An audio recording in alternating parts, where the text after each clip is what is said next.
813-813 right now to attend a free class and find out why traders around the world choose Vantage Point. Text money to 813-813 now. Trading involves financial risk and is not suitable for all investors. Past results do not guarantee future performance. By texting, you agree to the terms available at VantagePointSoftware.com and consent to receive calls and texts using automated technology about offers or info by or on behalf of Vantage Point. Your consent is not a condition to purchase and can be revoked at any time. Message and data rates may apply. Text the word money to 813-813. Cashback is not available on gas in New Jersey and Wisconsin. Hey, good morning. You're heading to the airport, right? Yep, thanks for checking. I like the car. How long have you been a rideshare driver? About 3 years now. I really enjoy it. Isn't it hard to make money these days with the price of gas being so high? Not for me. I use Upside, the free app that gives you cash back for every gallon of gas you buy. Wait a minute. Are you saying you actually get real money back when you get gas with the Upside app? Yep, I get real cash back every time I get gas. Does that actually add up to anything? I'll make around $200 to $300. Wow, that's serious extra cash. I'm downloading the Upside app now. Download the free Upside app now to earn real cash back every time you buy gas. Use promo code GEAR for an extra 25 cents a gallon bonus on your first tank. You can cash out anytime right to your bank account, PayPal, or a gift card for Amazon and other brands. Just download the free Upside app and use promo code GEAR for a 25 cents a gallon bonus on your first tank. That's code GEAR. What's holding you back from learning the language you've always wanted to know?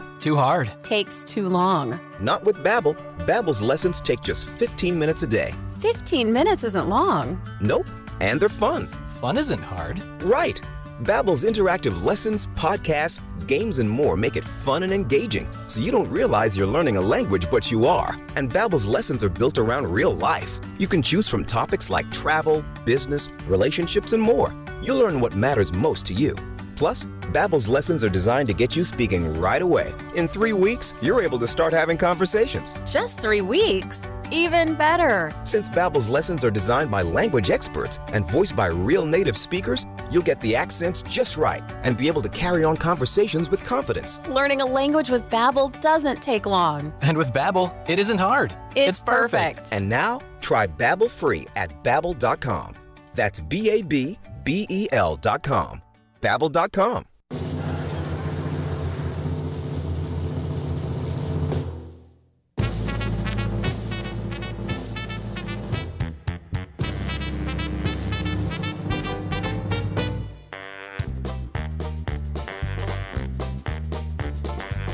It's time to start the program. It's time to earn our pay. It's time to meet the people on the Keeler Show today. It's time to read the news and weather. Time to figure out what to say. It's time to turn the channel of the Keeler Show today. Why do we always listen? Keeler's always in the know. It makes me want to call him and tell him where to go.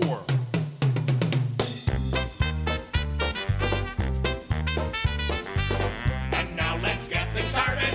Andrew, let's get things started. It's time to get things started. On the most sensational, inspirational, celebrational, Keelerational. This is what we call the Keeler Show.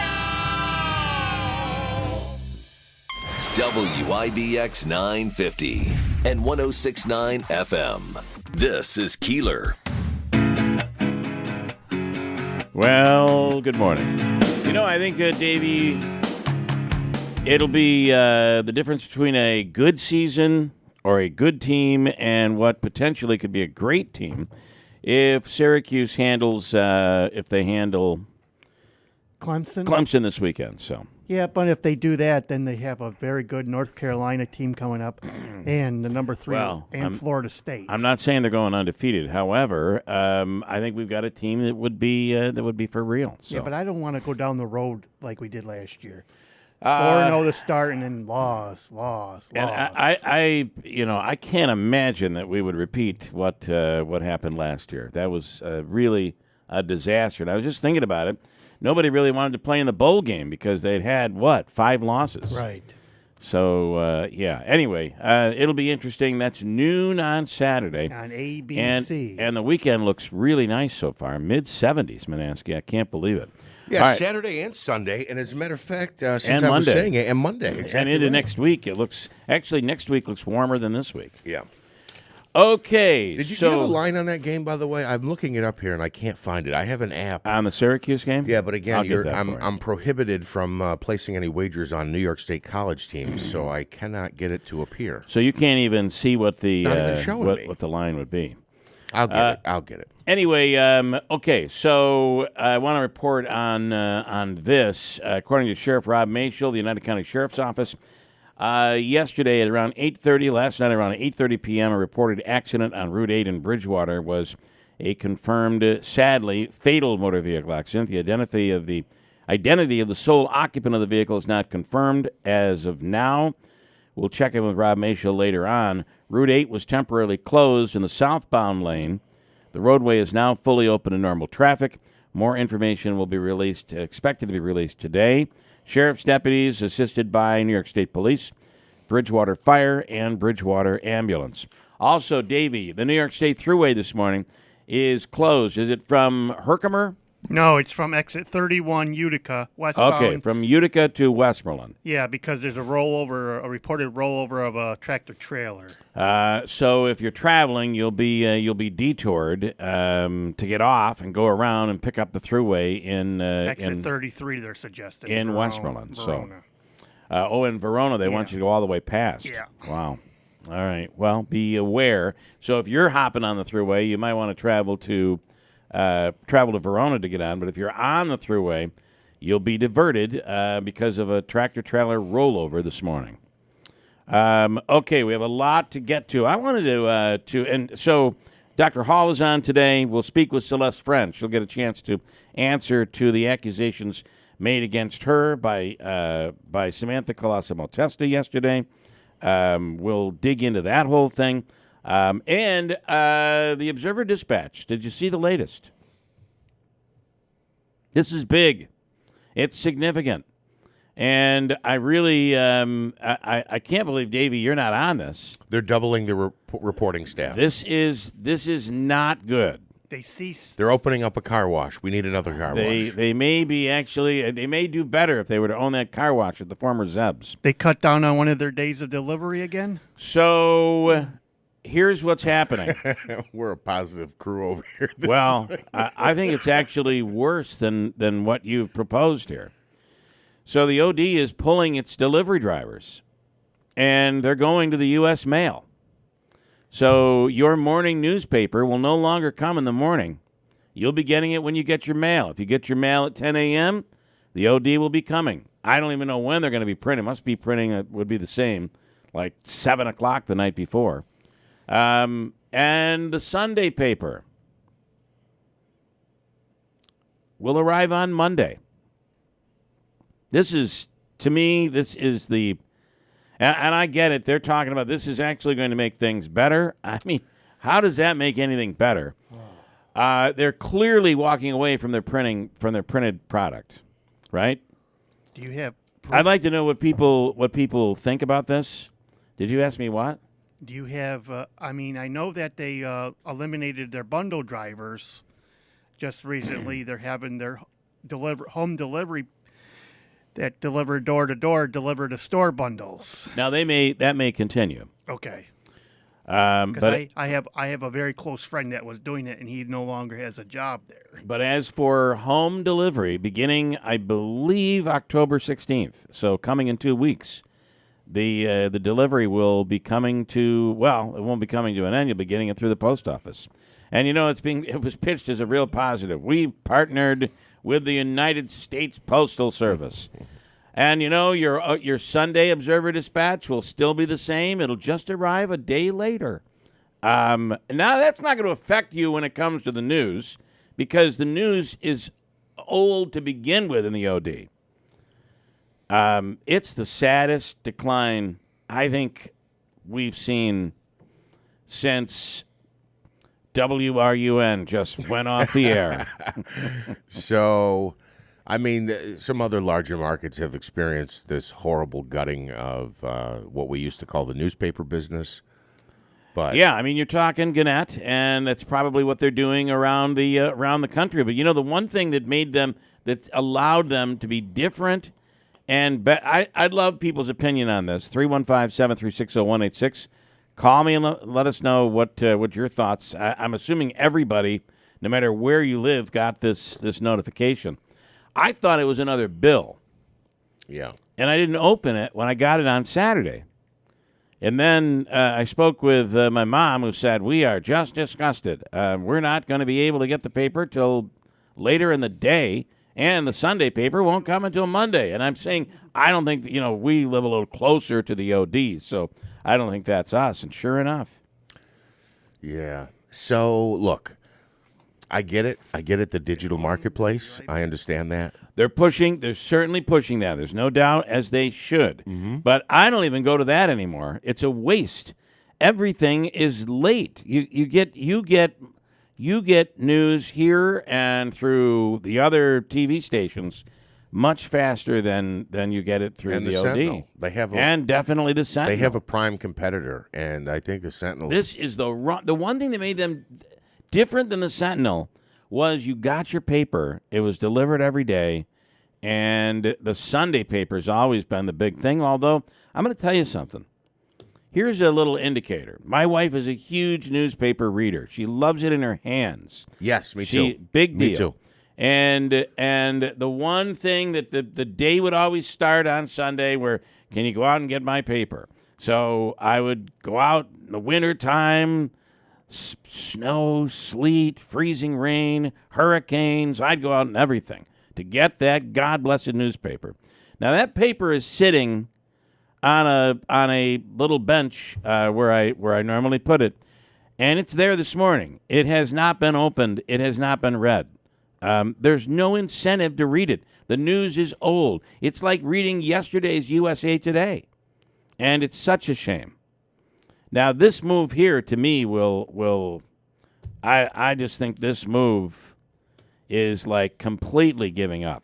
I mean, the one thing that separated them was the Sunday paper, and you'll get that on Mondays now.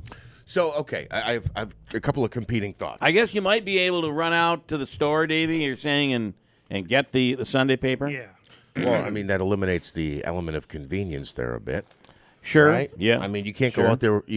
Some people do, but I don't recommend running to the convenience store with your slippers and robe on. Probably you should to get walk dressed out first. to the front door and just get Yeah. your paper. Yeah. Okay, so I have two thoughts here. One of them is I get a glimpse of this, and I'm not a corporate person, and I don't know the corporate world. I'm not pretending I do. But my understanding of the way that world works is like essentially having delivery drivers, that's an expense, right? That's an expense for them. Sure.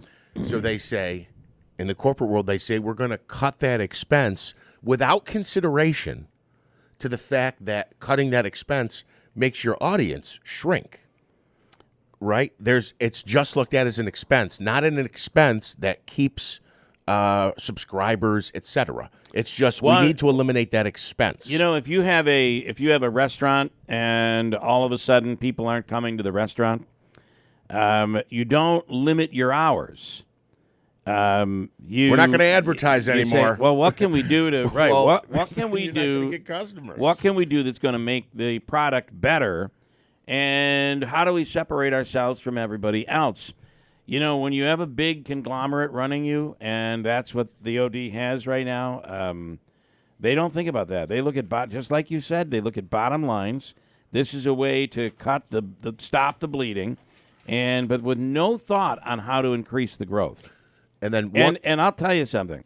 If the product was still good, if there were reporters that were reporting on things timely and breaking news and competitively in the market, you would be more confident in the digital product to say, well, it's still the place to go for news. Right. But they've lost that in the marketplace. And that's pretty darn scary. Anecdotally, and I know Roger's on the line and we'll get his thoughts, I went to a meeting, this was 15 years ago, and I know times changed, right? But just to give you an idea of how influential, not only the OD, but newspaper was. It was like a community meeting, and I don't even remember why I was there, but I was covering it. And there was an older gentleman in the crowd, and they were having a discussion about whatever was going on. And some of the plans had changed, and the man stood up with the OD, and he said, no, that's not what the project is. It says it right here. And he had it underlined, and it was an article in the OD about something they were doing out there And I don't know if there was a funding shortage or whatever, but they had to change course a little bit. And he said, no, that's not what the project. It says it right. To him, that newspaper was the Bible. It was the Bible. You could have the source telling you, no, that's not correct. No, but it says it right here. As long as it says right, and you can hear the paper crinkling as he was holding it up. As long as it was in the OD, it was the gospel. And I'm afraid that's gone. Okay, Roger with some opinion on this. Roger, good morning. Final nail in the coffin. I think you may be right. Yeah, you may be right. It's over. It's going to be strictly digital. One of the comforts people have is getting the paper, having their breakfast, and then reading the paper. If they're going to get it at 10 o'clock, people are at work. They're not going to want the paper. Right, you're not learning anything. You will have heard it all while you're at work. Exactly. Yeah. So that's my opinion. And we're going to count on it. We're going to put the money in the bank on that one, Roger. Money in the bank. Have a good day, guys. All right, you have a great day. Some other comments. Ross says, let's see. Approximately a year ago, the Rome Daily Sentinel started coming through the mail. It was actually pretty good because it was previously was in the afternoon. Evening paper, and now we received it midday. Yeah, that basically was an improvement for the Rome Sentinel. Right. And you never relied on the Rome Sentinel for a Sunday paper, I don't think. Davey, did they do a Sunday paper before? No. They've so always done. They did Monday through Saturday. So this is all, everything the Rome Sentinel is doing is more than what they used to do. Right. The OD, on the other hand, is that's not happening here. Let's see. I have a ton of others. Mike, grocery stores will not be happy with Sunday paper coming a day later, 1 day less of their ads. Completely. So my wife yesterday was like, it really doesn't matter because you can get all of those coupons right from each of the individual stores online. I mean, is it worth think of the money spent in the papers so now you've made your product less viable, less interesting for the advertisers. That's what I'm saying. I mean, forget about the end user. It's the advertisers you got to worry about. Something? Yes, Davey. Especially the OD. They did Black Friday. They had all the ads before the day before on Thanksgiving. Right. So that gives the Sentinel an advantage because the Sentinel will have their Black Friday before. Well, they will too, but I'm assuming the OD will send out their Black Friday ads on Wednesday. Yeah.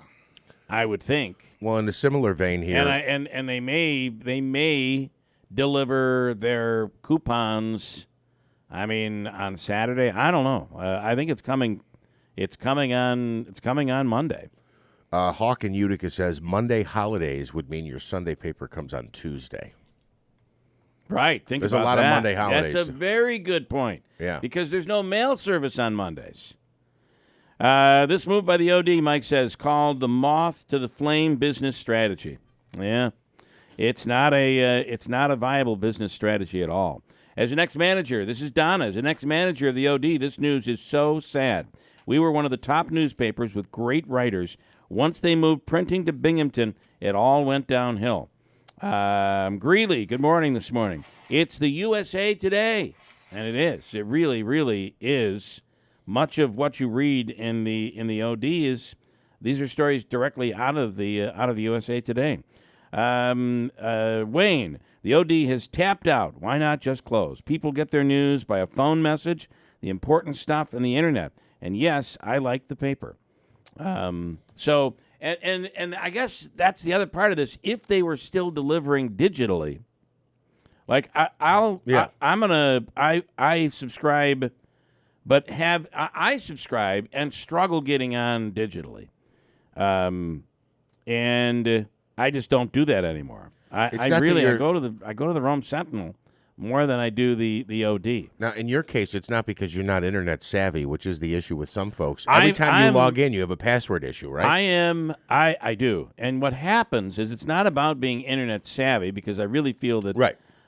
Sometimes it's about, do I want to call there far away trying to explain that I can't get on, have them reset my password. It's like a 45-minute process. Yeah. It's a pain in the neck. Yeah. And what happens is when it's like going to a restaurant. If you keep going and it's closed, you stop going because you don't count on the place anymore. Let's see. Childcare and teens' cars may cost more than college tuition. These are the stories on the app this morning. After damaging spring frost, how are New York apple orchards doing now? Again, a regional story. New York judge who pulled gun in courtroom may be removed from the bench. Oh, what's that story? I don't know. Do we not? Oh, I can't even read it because I'm not signed in. There must have been 30 days in a row, like a whole month in a row last year. I remember you would try to pull a story on there to talk about it, and you'd get rerouted to your email because you had to sign in and there was an issue with your login. New York judge pulls gun court. I'm just Googling that and see what I it's get. in Whitehall, New York. Oh, it's in Whitehall, New York, and I'll read it in the Democrat and Chronicle. Why read it in the OD? Because that's where it came from, another Gannett newspaper. Keep going. Amazon Prime Video to add commercials. Charge more for ad-free viewing. We had that story last week. Yeah. Oneida Indian Nation Police Department marks 30th anniversary. There was a ceremony held last week, Thursday or Friday of last week. That was posted an hour ago.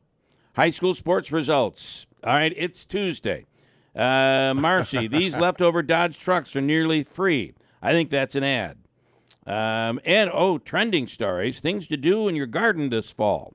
Rome man faces up to 20 years on federal pornography charges. We had that story last week.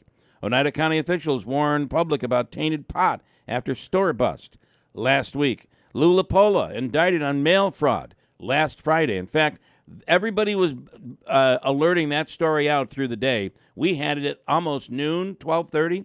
Yeah, it was when Friday, we broke yeah. that story on Friday. And the OD alerted it at like 6 o'clock at night. Oh, at least they had it the same day. They did have it the same day. UPD charged 7 more minors for fighting after the Proctor game. Again, a story from last week, et cetera, et cetera. The problem is you go there and you don't get anything new. Now, listen, I get it. We understand. We've been short-staffed in this studio. I think that every place you go is short-staffed today. But at some point, you've got to continue to try to meet at least a minimum in order to stay competitive, and I feel like we've lost that. And do not think that I'm just celebrating this, that we're piling on and we're celebrating, because I've gone back and forth with the OD over many years, and for many things. And by the way, that picture they keep printing of me is just disgusting. Why can't you find a decent picture, you piece of garbage? I know you're doing it on purpose. Anyway, it's a huge loss for this area. It absolutely That's is. the problem. Yes. A major loss. And I'm going to tell you, you mentioned, I thought you were going to say, Davey Line 2, I thought you were going to say that you were at this press conference, and the people with the press conference were like, we can't start yet because the OD isn't here. And now it's like they don't even care. And what again, a gift to the Rome Sentinel. And one would say, well, it's the same thing the Rome Sentinel's doing. This is different. You've gone from way up here to way down here, and you have the Rome Sentinel that's growing. They're two different. Those are two different streaks. Yes, they're in different directions. Yep. It's like Syracuse losing 5 games in a row. Had they won the last 5 games and lost the first, we'd be celebrating them. That's a great way to look at this, right? A great way to look at it. Same record at the end of the day, but there's a streak going here. Yeah, and how you feel about it, optimistically or pessimistically, is impacted by that. Speaking of the Syracuse game, what I found online was the opening line was 9. Clemson giving Syracuse 9 points. All right, so that guy at the VVS meeting, I'll tell you, I'll never forget it. He stood right up, and the whole, the town hall was full, and no, he's not right. It says right here, to him, the OD was the Bible. It was printed in the newspaper. It was fact. The other thing, by the way, when was your 9-point spread? When was that printed? Let me see here. As of this morning, I have Syracuse The opening line was that 9. Clemson is a 7-point favorite. Okay, so that's what I have here. The opening line was 9. This is from, I don't know, this is from Noon's Magician. Okay. Syracuse football All opens right. 9-point underdog against Clemson, and that was on Well, Sunday night. As of this morning, the Clemson is a 7-point favorite. So 7 points, okay. I got to tell you, Means people are betting Cuse. They're definitely betting Cuse because that is a great line. I think Syracuse wins this game. In fact, I'm going to tell you, Davey, I think they win this game big. I think this is a big win. This might be Clemson's worst loss of the season coming up. Put them at three losses already. Yeah. Wow. Wow. And then one more here. This comes from Bill, City Comptroller. Bill. Hello, William. I get the Wall Street, I think he's saying journal. That word is dropped here, but it says, I get the Wall Street Journal delivered with my OD. I don't like getting the Wall Street in the mail, so I guess I'll probably be canceling that.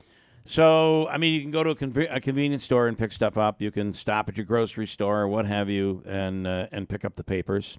That'll probably become much more popular if you really want it. But this is a big, and the way it came was and the way it was delivered, it was clearly handled by some PR department saying, we're gonna feed them blank and tell them it's sugar. Yeah, that's exactly what that letter was. And I mean, people, I'm sorry, are much smarter than that.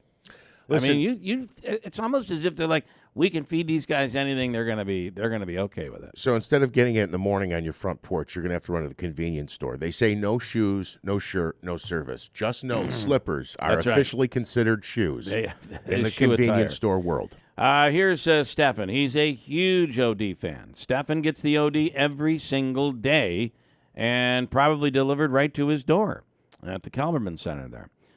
Good morning, Stefan. Good morning. This has got to be shocking for you. Well, good morning, Bill, Jeff, and Davey. No, I don't get the OD delivered, but I remember back in the day when you could buy the OD at the store or through those little boxes for 50 cents, 50 cents. I know. Yeah. That's like the telephone booth, by the way, too. The newspaper in the box. I haven't seen one of those in a long time. You put your coins in and it'd open. You could steal 8 papers, but really you were supposed to take one. And people were so they were so honest with those for the most part, right? Yeah.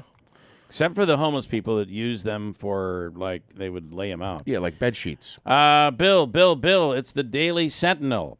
That's true. I keep calling it the Rome Sentinel. Old habits. Yes, old it's habits. the Daily Sentinel, yes. Listen, I just started recently calling the Observer Dispatch the Observer Dispatch. I kept saying Daily Press. It's just old habits. Stay tuned for more tips on how to run a radio show. Have a good day. Thank you, Creeley. Thank you. I thought that said ruin a radio show, because believe me, I've done that a few times in my day. Wow. It's, well, listen, it is what it is. This morning, by the way, also coming in, Courtney Muhammad. He is, and by the way, Stefan, I'm saying goodbye to you. Have a wonderful day. Goodbye, Stefan. Bye, Bill. Well, before you leave, because I got to say that today's appearance, Courtney Muhammad, he is running for mayor of Utica. He is the 4th mayoral candidate. He's running a write-in campaign. Mm-hmm. And I should say that he's here because Stefan set up the interview. I get a call from Stefan yesterday, and he's like, Courtney Muhammad will be on tomorrow at 8:15. So let Manaski know. Stefan, tell me a little bit about this guy. What are your thoughts on him? I know you've seen him at a previous debate. Well, he's a write-in candidate, and he does his Zoom meetings, and he's a 4th candidate, and he's another choice to vote for Utica mayor if you choose to vote. Is he a Democrat or is he a Republican or an independent? Did you say that? I'm not sure, but it's going to make the race interesting, and I'm wondering why he's coming out so late. Why didn't he come out sooner? Yeah, okay. All right, Stephen, thanks, man. Have a wonderful day. Okay, bye, Bill. Roger. Here's Kathy in Rome, Davy Line 3. Kathy, good morning. Good morning to The everybody. phone's ringing Wow. off the hook today. Dolphins are doing real good. Yeah, I don't want to hear it. Oh, I'm sorry, Bill. Well, let's see what comes this weekend. This is going to be a game, right? You have both teams running Look hot right forward now. to it. Yeah, and man, can Miami score? So their I couldn't speed believe is. it. I watched the first half, and then I came home, and my husband, he watched the rest of it, and I couldn't get over how well they did. Yeah. Okay, is that what you're calling about? Well, no, I'm calling to say, Bill, a lot of people don't get the Sentinel anymore. Well, I've heard that. So, but with the growth, I mean, on Saturdays, Saturdays with the grocery ads is $2 paper now to pick up. So they put their ads in the Saturday paper. I don't see. Well, I used to see a carrier come through down our street. In different ones, they leave the paper off. I don't see anybody on our street anymore. They either they don't bother with the paper, or they go online and look at the grocery ads, or they just pick an ad up at the store. Well, I do think that there's a trend nationally when it comes to newspapers. There is a negative trend, there's no doubt. And there are some longtime Rome Sentinel fans who don't want all the Utica news or the Valley news and that sort of thing. No, So, I don't myself. Yeah, I've heard from people in Rome saying that, but at the end of the day, they're the hot item right now, Kathy. Oh, right now my hot item has always been the Daily Racing Form. Okay, that'll keep you going. I pay big money to have a subscription to the Daily Racing Form. Good for so you. That works. You have the inside scoop. All right, Kathy, thank you. Take care. Bye-bye. You have a great day. She has the inside track, Bill. She's got the inside track. One more. Ross says and this is a very good point, Ross. One big difference that hits home with a lot of us is the Daily Sentinel is a wonderfully family-owned enterprise which has played a major role in this entire area for many, many, many years. The Waters family has always lived here, conducted business here. They hire people from here, and they actually care about people in this area. That's a huge, huge point. It is the one thing that is basically missing in media today. Okay, so great point. I understand that, but that's a fraction of the audience who cares about that. I think. You think? The OD was. Let's go back 5 years. The OD was trouncing the Sentinel, weren't they? Nobody cared that they were family owned. They were. OD was always owned by. But the Rome Sentinel. Without getting into this, the Rome Sentinel was the Rome paper, and I don't think in Rome they were trouncing the Sentinel. The OD was more of a regional paper.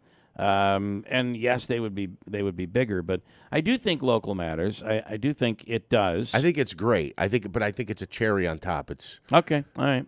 Interesting. All right, let me go to switch gears. Can we do that? You want the information? Yes, absolutely. Let's move on. Listen, I thought we'd try to get this story in about a week before the OD runs it. The government is planning we're looking at this possible shutdown, and the Writers Guild can put things together, but can Congress? No. I don't think so. No. And Ryan Schmelz here with the latest. Ryan, good morning. Hey, good morning, Bill. How are you, sir? Listen, we're all fired up today already. This is too early to be fired up, but we'll see. No, it's not. Never too early to be fired up. It's a good point. Maybe we ought to light a fire under Congress. So the problem you have is there's a faction of the Republican Party that's not willing to budge here. Exactly, yes. There are some members who will just never vote for a continuing resolution, which would be a short-term funding bill that would keep the government open until the end of October. And the problem with that is that in past Congresses, whether the Republicans are the minority or the majority, they're usually able to get at least enough Republicans on board to be able to support something like this. But the only problem is the margins are so slim that they can only afford to lose, 2 or 3 votes. And when you have a situation like that, they're, trying to get the most conservative CR possible to send over to the Senate for negotiations, but they can't get enough of their members on board to do that.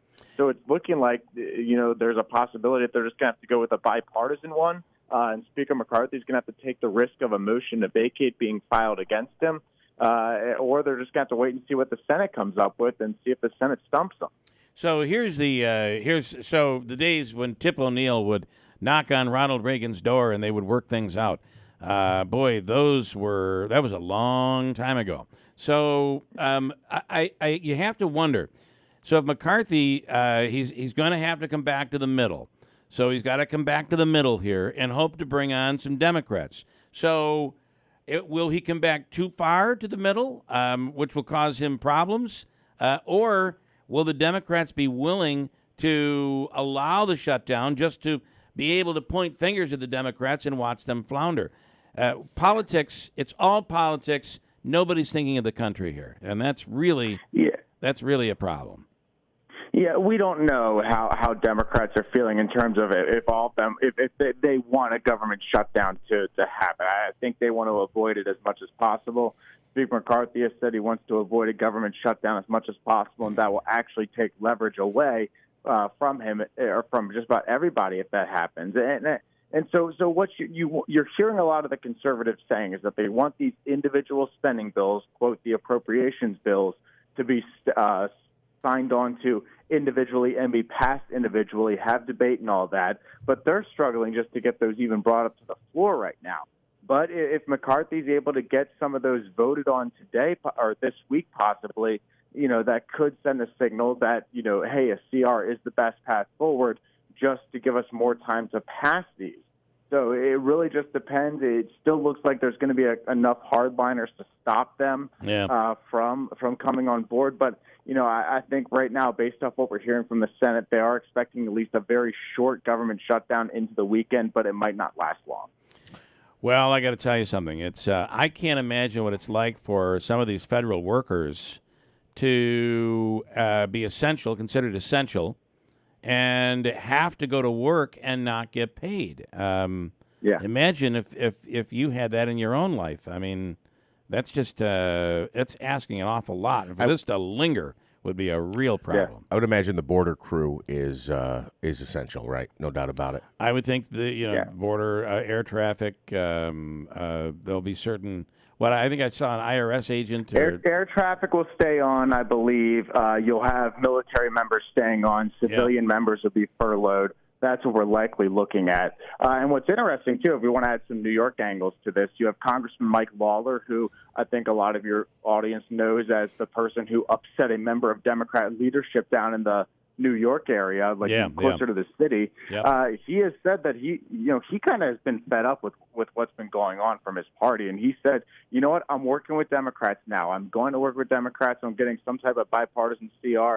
I'm not sure if it's too late in the game to start talking about that. But now, I think the question is how many Republicans who are either in swing districts or aligned in the more moderate wing of the party feel the exact same way Lawler is and are saying, you know what, forget these guys. We're working with Democrats on this, and we hope Speaker McCarthy will come on board. If enough of them say that, then, that's what we're probably going to be looking at for a CR, and then that they should get enough votes to be able to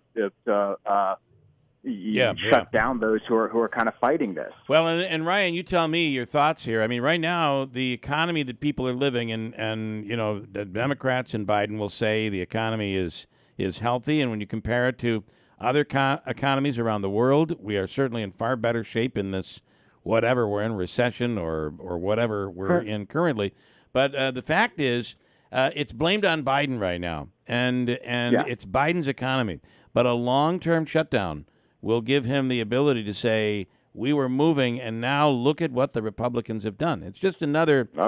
This is not good for Republicans. It's not good for Democrats. It's not good for America. No, especially when you look at some of the recent polling that just came out this week. We're starting to see polls where former President Trump is actually beating President Biden by a healthy margin. There's still a lot of polls out there that have Biden beating Trump, but this isn't the landslide that President Biden thought he was getting when they were saying, "Oh, we want President Trump to be the candidate we run against because we can beat him a second time." Yeah. So you have polls like that out there, but then you also just have a dismal in numbers when it comes to some of the more hyper-local things like Biden's handling of the border crisis, Biden's handling of the economy. Right. He's not polling strong on a lot of these. So, a government shutdown might be a way for Democrats to point the finger back at Republicans and say, okay, well, who actually cares about, the American people? Because Republicans just let a shutdown happen. But, each side can they'll spin this it however right. they want. Yeah. But it's certainly going to give Democrats something to spin here, especially when you have somebody like Matt Gaetz, a hard writer, saying that if there is a government shutdown, this is going to be on McCarthy. Very interesting stuff, Ryan. As always, we appreciate it. Let's see where all of this goes. Thank you. Have a good one, guys. Thank you. Do the same. Thanks, Ryan Ryan. Schmelz with Fox News Radio. All right, coming up next hour, Real Men Get Tested. Tim Reed will be in studio as well, along with a whole bunch more coming up next hour. From the Stanley Theater Studio, WIBX 950 Utica, Rome, W295DI Utica, Rome, your news, talk, and sports leader, a Town Square media station. We're a day closer to a possible partial government shutdown. I'm Dave Anthony, Fox News. Unless Congress approves new funding beyond this month, President Biden warns. Shutdown is going to risk nutrition assistance to nearly 7 million moms and children. It's going to disproportionately affect black families. His fellow Democrats in the Senate will be working on a short-term budget plan today without spending cuts Republicans demand in the House, where it's more complicated. Congressman Mark Alford just told Fox Business he is hopeful that we can get a continuing resolution through the House. That is our best option right now. An 8% cut in spending, secure the border, pay our military. But some of his fellow House Republicans oppose short-term funding, instead of pushing for a full budget in 12 appropriation bills the House is considering. On day 12 of the auto workers' strike, President Biden is heading to Michigan. This is the president that's made very, very clear that he believes that corporate profits should lead to a record UAW contract. White House Press Secretary Karine Jean-Pierre says the president is joining the picket line, believing there's a win-win for both sides. On Fox's Ryan Schmelz, former President Trump will also go to Michigan to meet auto workers tomorrow. At a rally in South Carolina yesterday, he vowed to build up the economy. It's going to be bigger, better, stronger than ever before. Now, by going to Michigan, the former president will be skipping the next Republican presidential debate, just like the first one. 7 others will be on the stage tomorrow night on Fox Business and Fox News Radio, one less than last month. Asa Hutchinson failed to meet the higher polling and fundraising criteria. Now, this second showdown comes as President Biden's approval rating is tanking, sitting at just 37% in the latest Washington Post ABC poll. In that same poll, 44% of registered voters say they are worse off financially. Fox's Brooke Singman, you didn't win the Powerball last night. Neither did I.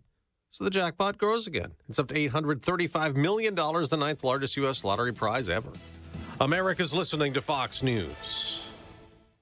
You know, our friends at Henry Repeating Arms, they manufacture a line of very high-quality rifles, shotguns, and revolvers that you can be very proud to own.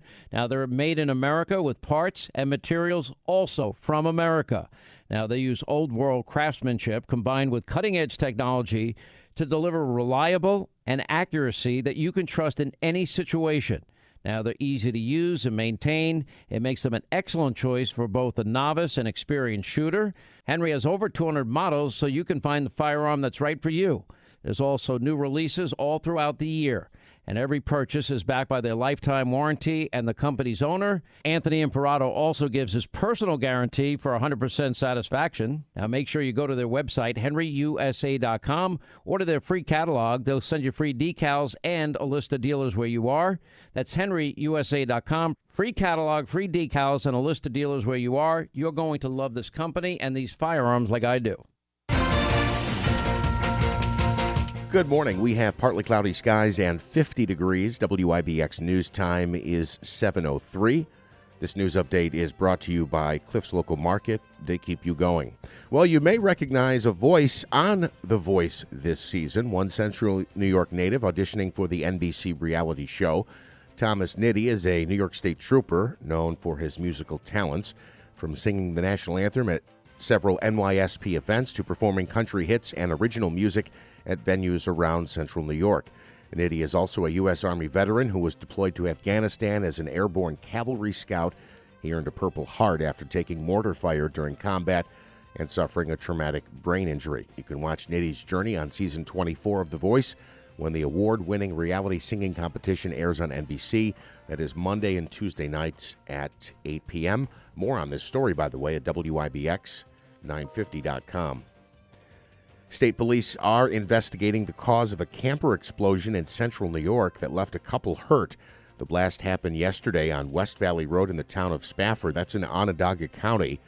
A 75-year-old man, Robert Hamlin, and his wife, 74-year-old Barbara, were brought to a nearby hospital to be treated for non-life-threatening injuries. They included facial burns and a broken ankle. Authorities believe the blast may have been triggered by propane tanks attached to the camper that were left on from the previous day.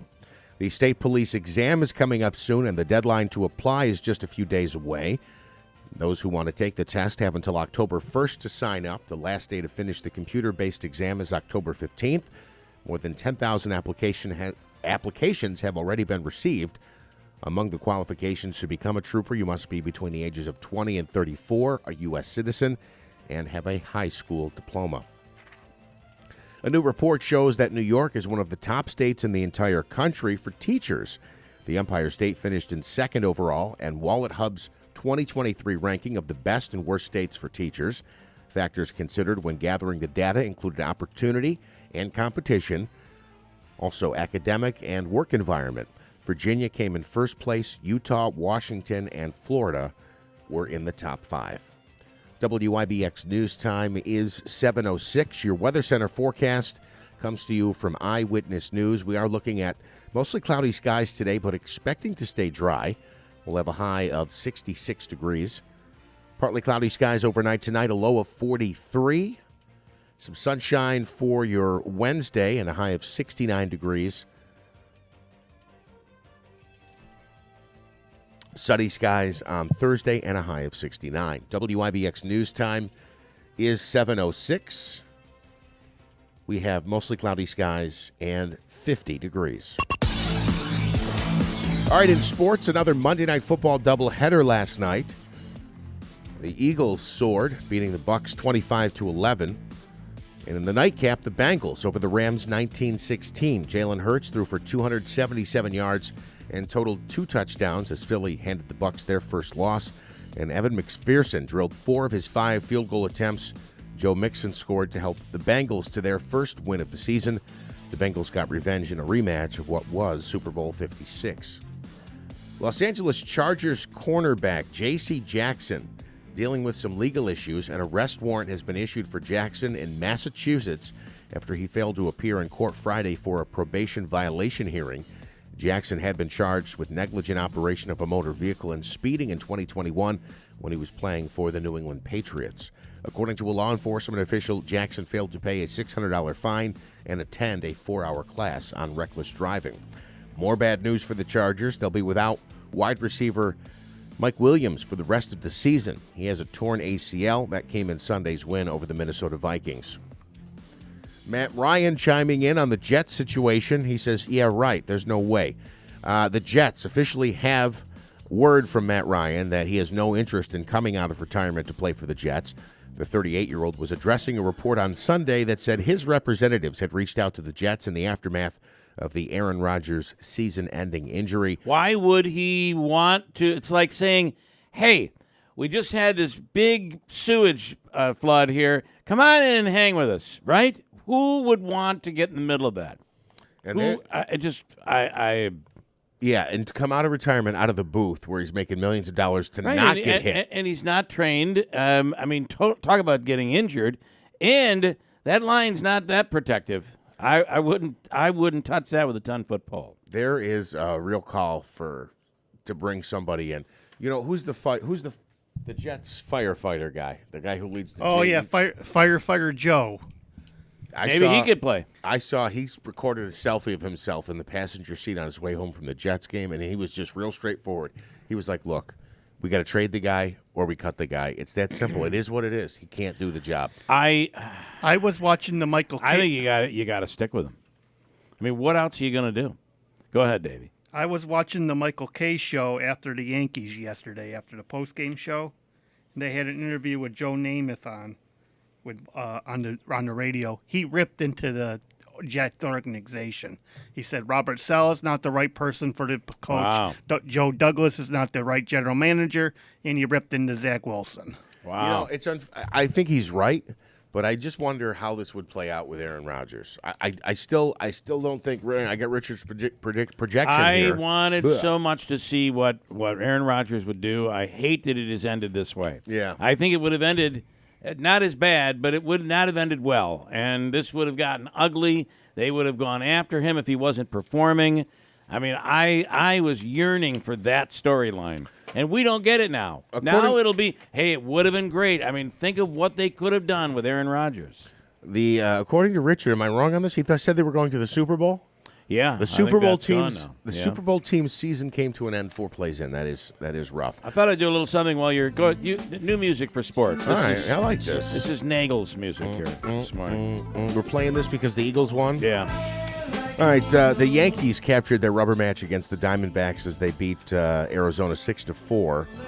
New York visits the Blue Jays for a 3-game series beginning tonight at the Rogers Center. Man, the disappointments in New York. Jets, Yankees, Mets. Yeah. Wow. It's going to be a quiet October in New York. Yeah, the Mets looking to snap a 4-game losing streak. They welcome the Fish, who are still in the hunt for a playoff spot. Yeah. Miami Marlins. Shocking. We welcome them to Citi Field for the start of a 3-game series beginning tonight. That's all I got.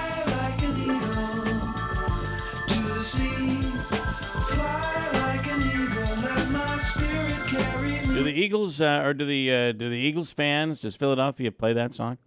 I mean, that would be a good song to play. I hope guess they it do. would be. Yeah, I guess it would be. Steve Miller Band. I mean, that's cool, right? Okay, we have a lot to get to. As I said, real men get tested. Tim Reed. We have a lot to talk about because this has been a bad couple of years post-COVID when it comes to cancer. Does it feel that way? I mean, I feel like we've lost a lot of people that we might not have lost had they done preventative measures. And we'll talk to Tim about that coming up here. Tim, all out in Bills gear. Buffalo Bills. Walking proud. This hat's a lot lighter than it was a couple weeks ago. That's for darn sure. That is true. All right, stand by and we'll come back here, and we have a lot to get into. Let me talk about Steve Ponte Mazda. They make it easy for you to find the right vehicle at the right price, and that includes pre-owned. Thanks to the Mazda's winning ways right now. So many awards, so many sales, record sales volume. They're taking in all kinds of vehicles on trade. They want to offer one location, all makes and models. One location, all makes and models. With Mazdas, Hondas, Subarus, Jeeps, GMC, Dodge, Hyundais, and more. And if you need a lower price of payment, Ricky says, come on in, let's make your deal. Where it's easy to do business. One location, all makes and models. Did you get that? One location, all makes and models. At one location? It's Steve Ponte Mazda Commercial Drive in Yorkville. Now, I expected we would hear from Nagel. Here he is. Negative. Never heard Steve Miller Band anywhere in Philadelphia. Wow. Yeah, it kind of. Look, I could identify Steve Miller Band, that song with Nagel, but I don't ever remember that being associated with the Eagles. Although, why couldn't it? I mean, fly like an eagle. Hello, right? Craziness. Got a break. We'll come back. Tim Reed is in this morning. We also have Dr. Hall coming up. And this morning, we're going to be talking about something you should be concerned with. I'm going to tell you something. I had a problem in my house with this, and I got rid of it. And it was not easy. It was the hardest thing to get rid of, and I'll explain coming up. Was it the Sunday OD? It was. No. It was piles of them. I had so many unread ODs in my house. I didn't know what to do. Too many ads. This thing's all ads. I brought the paper in. I brought the paper in on Sunday, and my wife is like, "Well, at least we've got something to start a campfire with," and that's it. You have to worry about getting a hernia. They're pretty light now. They are pretty light. There's no doubt. All right, we'll come back. Hold tight. 7:13 at WIBX. Cliff's Local Market is now hiring. As a locally owned growing family business, there's a lot of opportunity for me to progress in my career here. And It feels like I'm a part of a big family. I'm so glad I joined the Cliffs team. The benefits are great too. I can even get dental and vision as a part-time employee. But I really like the employee meal discount. Seeing one of my local customers each day and being able to put a smile on their face is what I most enjoy about working at Cliffs. Come join our team. Apply at cliffslocalmarket.com/careers. At Consumer Cellular, you get the same exact coverage as the largest carriers, but for up to half the cost. Same thing, up to half the cost. Up to half the cost for the same thing. 50% the money for 100% the same thing. I hope I'm making myself clear. Consumer Cellular. When freedom calls, we're here to answer. Call us at 1-888-FREEDOM. Half the cost savings based on cost of Consumer Cellular single-line 5GB data plan with unlimited talk and text compared to lowest cost single-line postpaid unlimited talk, text, and data plan offered by T-Mobile and Verizon May 2023. Cashback is not available on gas in New Jersey and Wisconsin. Billy, your gas light's on. We need to stop and fill up. No way, Jen. Gas around here is too expensive. We can make it a little further. Billy, listen to your big sister. You don't need to drive all over searching for the lowest gas prices. Do what I do and use Upside. Upside? Do you live under a rock, Billy? Upside is the hottest cashback app out there. It's free to download, and you get real cash back for every gallon of gas you buy. I use it all the time, and I've already made around $200. You can make that kind of cash back just for buying the gas you have to buy anyway? Yes, I'm looking at the Upside app now, and there's a gas station at the next exit offering 25 cents per gallon cash back. Okay, I'm stopping to download Upside and fill up my tank. Download the free Upside app now to earn cash back every time you buy gas. Use promo code SIMPLE to get an extra 25 cents per gallon on your first tank. You can cash out anytime right to your bank, to PayPal, or a gift card for Amazon and other brands. Just download the free Upside app and use promo code SIMPLE for a 25 cents per gallon bonus on your first tank. That's code SIMPLE for a 25 cents per gallon bonus. Attorney Joe Cordell. Business owners and professionals face special challenges in divorce court. In addition to everything else going on, they have to contend with allegations that they are earning more than they are, coupled with claims on their business or practice itself. Clients with assets depend on their divorce lawyer's skills in these matters, and that's why it's so important to hire someone that has those skills. Online at CordellCordell.com. 518-554-0000. 100 Great Oaks Boulevard, Suite 110, Albany, New York, 12203.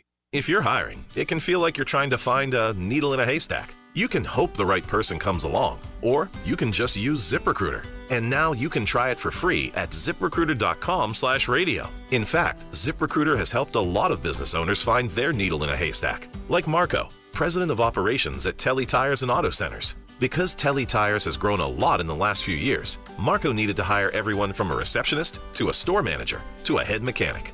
ZipRecruiter helps me find all the right people, even the most difficult jobs to fill. ZipRecruiter helps me keep my business running. Take it from Marco and millions of other businesses who've used ZipRecruiter. ZipRecruiter can help you find the needle in the haystack. See why 4 out of 5 employers who post a job on ZipRecruiter get a quality candidate within the first day. And right now, you can try ZipRecruiter for free. That's right, free at ZipRecruiter.com/radio. That's ZipRecruiter.com/RADIO. ZipRecruiter.com/radio. ZipRecruiter, the smartest way to hire. WIBX 950 and 106.9 FM. This is Keeler. Hey, I got to say, River Hills Properties continues to be the fastest growing real estate company here in the area, and it's all about the extra services that they provide. 15 years ago, it was Bill and Robin, the only two. There was only one listing agent, that was Robin, and they had a mission. The only way we can be different is if we offer extra services. And it was unheard of at the time to say, yeah, our listing agent will be there when the house is shown. For every single customer, anybody who's selling their home, could be high end, could be low end. At the end of the day, you want someone there representing you. That's the River Hills way. They're the #1 real estate agency, independent in the area. And when it comes to the big chains, of all the chains in this area, they come in at a number 2 and #1, River Hills Properties. Wow. Now, if you're looking for somebody to sell your home, why wouldn't you list with River Hills? A plethora of real estate agents for you, listing agents to assist, including some people who make their way into this studio from time to time. Call them today in Barnaville, Little Falls, and Utica. Online, it's River Hills Properties, LLC.com. Call 315-896-1009. Remember, nobody sells homes at River Hills Properties. And speaking of River Hills... No. Nobody sells homes like River Hills Properties. That's true. What did I say? You said nobody sells homes at River Hills Properties. Is that what I said? Yes. Nobody sells homes at River Hills Properties. I couldn't have said that. There goes another sponsor. Yeah, I'd there like we a go. commission for that. It's I'd all like a over commission now. for saving the business. Thank you for that. Wow. Because I was so focused on Tim being here and their hero tickets. So River Hills has sponsored a thing called Hero Tickets for Jimmy Fallon coming to the Stanley Theater. Today would be the day. Get these now. Hero Tickets. You call the Stanley box office, or you can go to the Stanley box office, and it has to be done there, not through Ticketmaster. You could buy 1, 2, 3, 4, whatever you want. Buy Hero Tickets. So what happens is basically it's a donation to a veteran. And the veterans organizations in the area will divvy up the tickets. They will go to someone who is in need and someone who probably wouldn't be able to go otherwise. And we give the gift of laughter. Tim Reed, you have purchased Hero Tickets. I did. I purchased 4 Hero Yeah. tickets. Isn't that awesome? And it is. I do think Yes, it there's is. such a value to give that gift of a night out, a gift of laughter. And we know that you're going to be laughing like crazy with Jimmy. Absolutely. Yeah, Absolutely. pretty Yep. cool. I have to have you get really tight on that microphone. Our mics right now seem to be picking up. They won't pick your voice up, but it does a great job of picking up ambient noise in the room. Yes. Yeah. Yeah, like if you unzip your jacket or Yes, like that, yes. it picks it up. Crystal clear. Smitty blowing his nose. We know every time he picks up a tissue. That is the Every truth. time we hear it. You okay in there? You all right, Davey? Kind of sad today. Oh, no. Oh, it sounds like chocolate chip cookie. You are eating, but, Davey, when he's sad, what happens? I'm sorry, but I wasn't He eats. making light of that. What dare we ask? What today is an today- anniversary, isn't it? Today would have been my dad's Oh boy, birthday. I'm sorry, bud. Oh, I'm sorry to hear that. Well, you know what he'd want you to do? He'd want you to be celebrating. Yeah. He wouldn't want you to be unhappy. So, all right. Sorry about that, man. We love you, bud. On a listen, look, hey, smile for me, or I'm coming in there and I'm gonna kick that chair, or something like that. All right, you're all right, man. You're okay.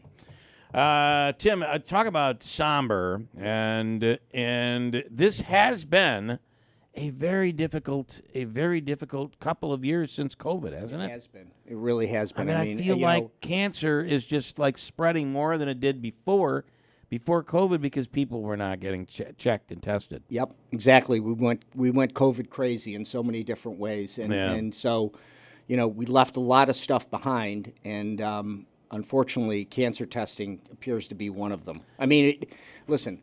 We talk about guys. We're knuckleheads, right? Yeah. Let's agree to that. Guys, especially. Okay. I mean, so now, give me an excuse why not to do something.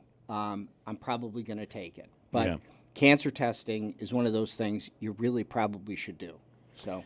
Yeah, and it's I hate to say, but I was just thinking about this the other day. The number of people we have lost who this year who are close to us.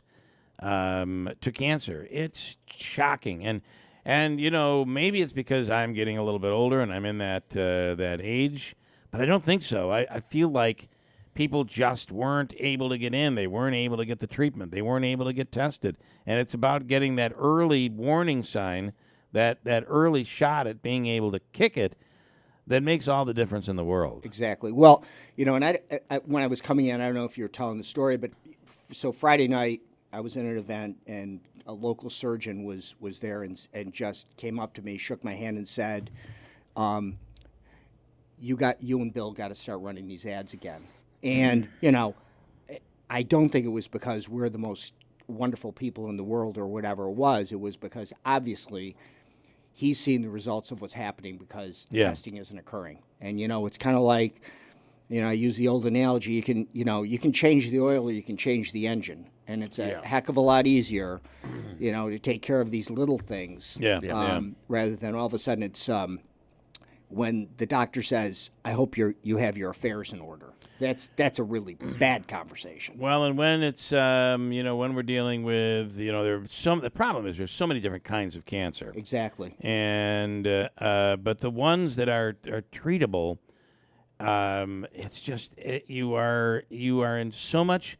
Two people are coming to my mind right now who are going through some really tough times with cancer, and in both cases, It was procrastination. It was just kicking the can down and not doing anything about it, and it makes it so much worse.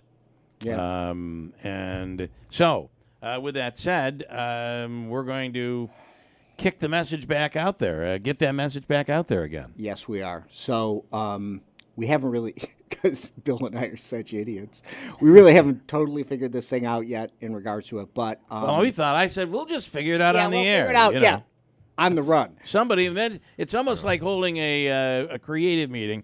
But you've got thousands of people out there, and they're like, somebody's got to have an idea of how to do this thing. So if somebody's got a suggestion, send this to the app, and I'll happily pass it along. Exactly. Speaking of procrastinating, we'll do it live on the air. Yes. So I'm willing to put up $5,000 to get our ad campaign going. I mean, what we'd like to do is to have it take place probably around the holidays, around Thanksgiving, Christmas. Think about those sorts of things, and then you kind of get into the New Year's resolutions. Think about, especially Thanksgiving, if you think about it, that's kind of the family. That's the family holiday, right? Well, you want to look around that table and make sure that see an empty chair. Everybody's going to be there next year. Right. Yeah. So what if there was a Thanksgiving campaign where you kind of pass like a little "I love you" card to somebody, or an "I'm grateful for you" card, and it's. Although you can't make an appointment for somebody else for a colonoscopy or a prostate exam. No, and the funny thing is... But if you could, that'd be a great thing. I just think the message that needs to get out there... we have Dr. Hall coming in a second. I think the message that needs to get out there is, as I have gotten a little older, I will tell you, I don't sleep like I used to. Right. Well, I don't know what it is. But I'm going to tell you, during a colonoscopy, best sleep you're ever going to get. You got it. It is. You come out of there like, wow. The milk of amnesia. That's the Michael Jackson stuff. Yeah. It is, yeah. So, I mean, whether Not you're doing... all the Michael Jackson stuff, but at least the sleep. Whether you're doing... Yeah, we don't want it to end that way. No. But I feel like I'm doing a River Hills commercial. What the heck? Let me bring in Dr. Hall on this one. Doc, good morning. Good morning. How you doing this morning? Good. So Tim Reed and I, of course, with the organization that we started after we both together went through almost simultaneously cancer treatment. And the message is real. Men get tested. It's not just for men. It's women as well. But men tend, Doc, to be the ones who procrastinate more. Yeah, I think I don't know if it's built into our genome and the Y chromosome just has a procrastination protein on it or what, but I think that you're exactly right. And, men kind of, traditionally kind of thump their chest a little bit and say, I can handle this, and that isn't important until it is. And you're absolutely right. During COVID, a lot of people forego going to the doctor for their chronic what I would call their chronic management to the point that somebody made about you can change the oil, you can change the engine. It's people didn't think about changing the oil and then they ran dry. And we are paying that price now. So I think getting the message out that that it is so important. COVID may not kill you, but cancer has a much better chance of killing you, or heart disease if you're not keeping your blood pressure under control, or a stroke, or if you're not keeping your diabetes under control, then you may lose a limb because of poor blood flow. I mean, these are all real things that we see happening. And it's because people have neglected their annual visits or their routine visits to make sure that they're being checked. And specific to cancer, and specific to men, between colon cancer and prostate cancer, those are probably the big two. If you smoke, stop smoking because lung cancer is going to get you too. And so those are the kinds of things that really need to be checked and reinforced. Yeah, and you think about the number of people that go and they have a colonoscopy and polyps are removed that might be precancerous, and that's where it ends, versus the procrastination, which it could end with something much worse. These are two cancers that early detection can really, really help you. So get out there and get checked. We'll talk more with Tim about this coming up. So we'll get the message out there, Doc. That's something that we plan to do coming up. And Tim, that's awesome. And what you would really like to do, the $5,000, is have somebody, maybe there are a few people out there, a few people that are comfortable these days, right, who could match it or even give towards it, whatever. Well, it's become very difficult for me to ask people for money because it feels like my entire life I've been asking other people for money. I was the interim executive for the United Way twice. I was a campaign chair. I've been on numerous not-for-profit boards, which are basically always fundraising arms. Really, that's what they really want. And to the point where people would go to the other side of the street when they'd see me coming because they knew I was going to ask for something. So it's hard for me now in regards to do that. But saying that, here's the deal. The more money we can raise, the more that we can get the word out. You and I are not making a single dollar from this. And Doc, this is one organization which we're tied through the Community Foundation, so they handle all the 501c3 stuff. So we are, a donation to Real Men Get Tested is tax deductible, and it's operated through the Community Foundation. And there are no administrative fees, period. The television and radio production is all done by my company at no charge. And Tim just continues to open his wallet from time to time, and we appreciate that. So we're not doing this for any other reason than trying to take what happened to us and hope that it can spread a message that maybe it'll prevent somebody else from going through it. So that's the reason. So we'll talk more, Tim, so stand by. Dr. Hall, we're getting closer. The opening date is now just around the corner, as this weekend we head into October. Yes, 33 days and counting as of today. So lots and lots of work. Actually, I came on the phone from a meeting where we were talking about the planning and everything that we've done and everything that we still need to do and how can we do better at it and stuff. And it is the enthusiasm and the looking forward is really phenomenal. But a lot of work to be done, and we are really looking forward to opening the Wynn, so that we can showcase in a new institution with new technology how much we can do in terms of taking care of this community. So, the excitement in the Mohawk Valley Health System is palpable. I will tell you that. Yeah, I can only imagine. Listen, we did get word from a contractor last week that said that there was some flaw that occurred in construction, and there was some leakage at some point, and it became an issue of mold. Is there such an issue? Do you know of something that has happened? And if so, has that been corrected? So two things there. So first, as it relates to the water leak, yes, there was a water leak that was identified, corrected, and is being, all of the flooring and stuff has been, or is in the process, it's almost done now, has been reapplied. As far as mold, this is kind of a rumor that just keeps perpetuating itself. No, there is no mold. First of all, no, there is no mold within the Wynn Hospital. There is a process by which there has been testing for mold almost from day one, almost from the time that they started putting up the walls where mold would exist. They've been testing on a regular basis, and no mold has been found anywhere. The leak that occurred was actually an acute leak. It was something that happened right away. It was identified right away. The cleanup was done right away.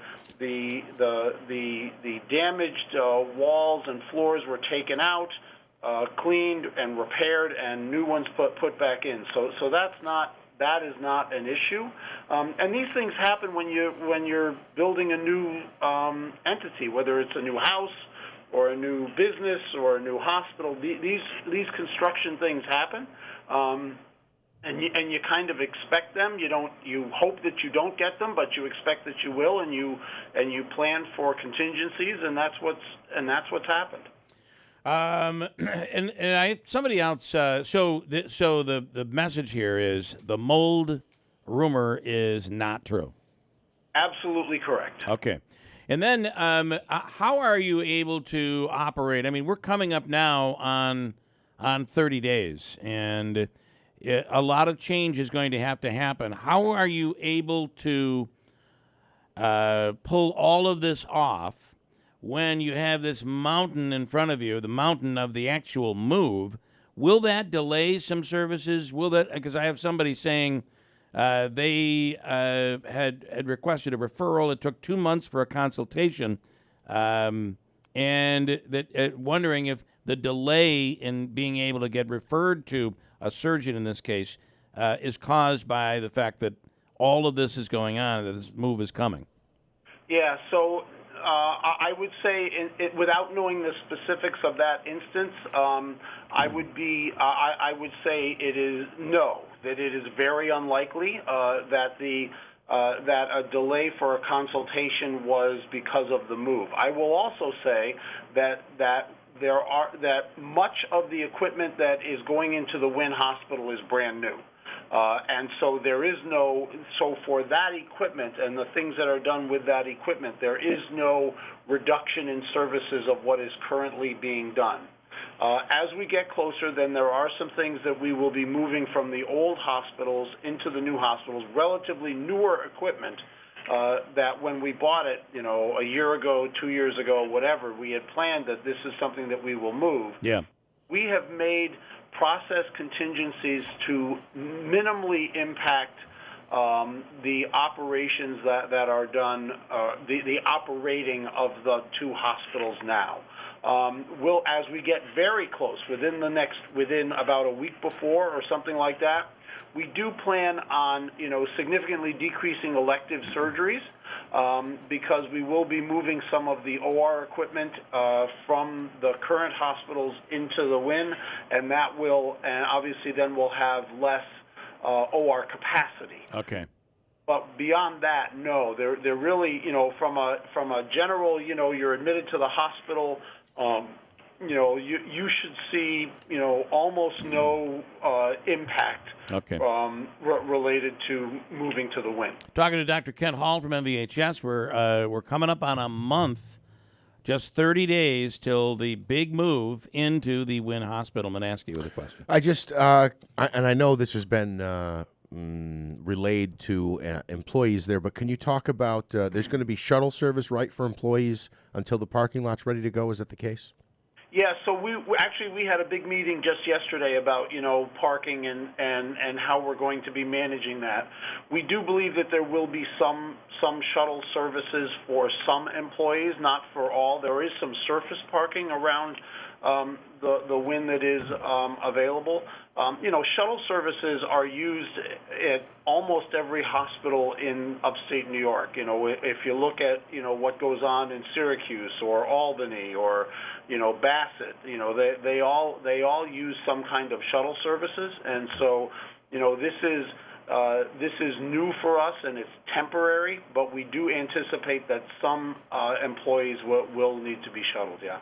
All right. And then I'll just share a comment here that came from a listener, Steve, and it's about getting tested. And he says you ought to do, one way to coordinate is to have yourself inspected when you get your vehicle inspected. So whatever month that is, you can do your testing. That's a good for idea. Your cancer screenings. That's kind of like the way you remind yourself of changing the batteries on your smoke detectors. So exactly. All right, interesting. And then, Doc, just a moment here. I appreciate you come on and you've answered questions through all this. You don't know what's coming and which questions are coming, and we appreciate you being here to answer those. But here's one that is easy. when you look around the hospital, how does it make you feel? How excited are you? And are other employees of the hospital right now? Yeah, so I will tell you that that I was down doing my orientation to the Wynn last week, and it was just walking in and seeing it complete. I mean, I've seen it with the different studs and things like that, but seeing it as completed as it is now is just phenomenal. And looking at the equipment that we're going to be using is just great. And having so many people have gone through their orientation to it, and the excitement, you can just feel it building and building and building. So it's real. I mean, it's just cool. It's just really cool. Yeah. I know several people who work for MVHS, and all of them have said the same exact thing. Every time I ask them about it, they go, first thing they do, it's huge. It's really nice, and it's huge. I got to tell you, it's the most amazing thing ever built that I never want to go to. So, yeah, there you go. Good point. Okay, Doc, as always, we thank you. Well, hey, thank you, everybody. Please have a great day, and please be safe. All right, you do the same. Dr. Kent Hall from MVHS. All right, it's time for Hobica's free money question of the day. And what's today's jackpot? Here we go. $200. Oh, $200 today. Davey, we're going with 8. Cheer up in there, man. What caller are you going with? Caller 8. Caller 8, the 8th caller through the lines. And everybody who calls is required to make Davey laugh this morning. A little cheer up. 8th caller through the lines gets you a chance to win Hobica's free money question of the day. $200. Caller number 8 at 315-736-0186 right now. And then we'll have you move to that seat, Tim, and we'll bring you back in after. But Celeste Friend will have a chance to defend herself. You're going to be right in the middle of the hot seat here. Will defend herself from accusations made yesterday by Samantha Colosimo Testa. We'll get to that. Caller 8, next to WIBX. Mega mattress blowout on now at My Carl's. Twin mattresses from $79, full size from $99, queens from $249, and kings from $349. I even have twin extra long and California king size. Only at My Carl's backside, New Harvard Shopping Center. GMC continues its commitment to professional-grade engineering in Sierra. GMC, we are professional grade. GMC well-qualified buyers step up to GMC with 0.9% APR for 36 months on 2023 Sierra light-duty models. Visit Matt Naimi GMC right on New York 12 in Boonville or online at mattnaimigmc.com. Driving forward together. Monthly payment is $28.16 for every $1,000 you finance. Average example down payment, 16.9%. Some customers will not qualify. Not available with lease and some other offers. Take new retail delivery by 10/2/2023. If you're trading the stock market without the right tools and strategies, it's easy to stumble into costly pitfalls. However, the dual-patented artificial intelligence from Vantage Point has revolutionized the way investors approach their trading decisions for over 30 years. Text the word money to 813-813 to see Vantage Point for yourself before you make your next trade. Vantage Point's AI employs advanced deep learning to analyze billions of data points daily and identify hidden patterns that human traders might overlook. Text MONEY to 813-813 right now to attend a free class and find out why traders around the world choose Vantage Point. Text money to 813-813 now. Trading involves financial risk and is not suitable for all investors. Past results do not guarantee future performance. By texting, you agree to the terms available at VantagePointSoftware.com and consent to receive calls and texts using automated technology about offers or info by or on behalf of Vantage Point. Your consent is not a condition to purchase and can be revoked at any time. Message and data rates may apply. Text the word money to 813-813. Did you know you can get your prescriptions for less at your local pharmacy? You can with GoodRx. It's the free app that can save you money on your medications. Just search for your prescription, choose the pharmacy and the price that works best for you, and then show your GoodRx coupon to your pharmacist at the drop-off counter. GoodRx works at over 70,000 pharmacies, including Walmart, Rite Aid, and Walgreens, and it works whether you have insurance or not. It's easy to save. Next time you drop off your prescription, check GoodRx. To start saving today, go to GoodRx.com. GoodRx is not insurance.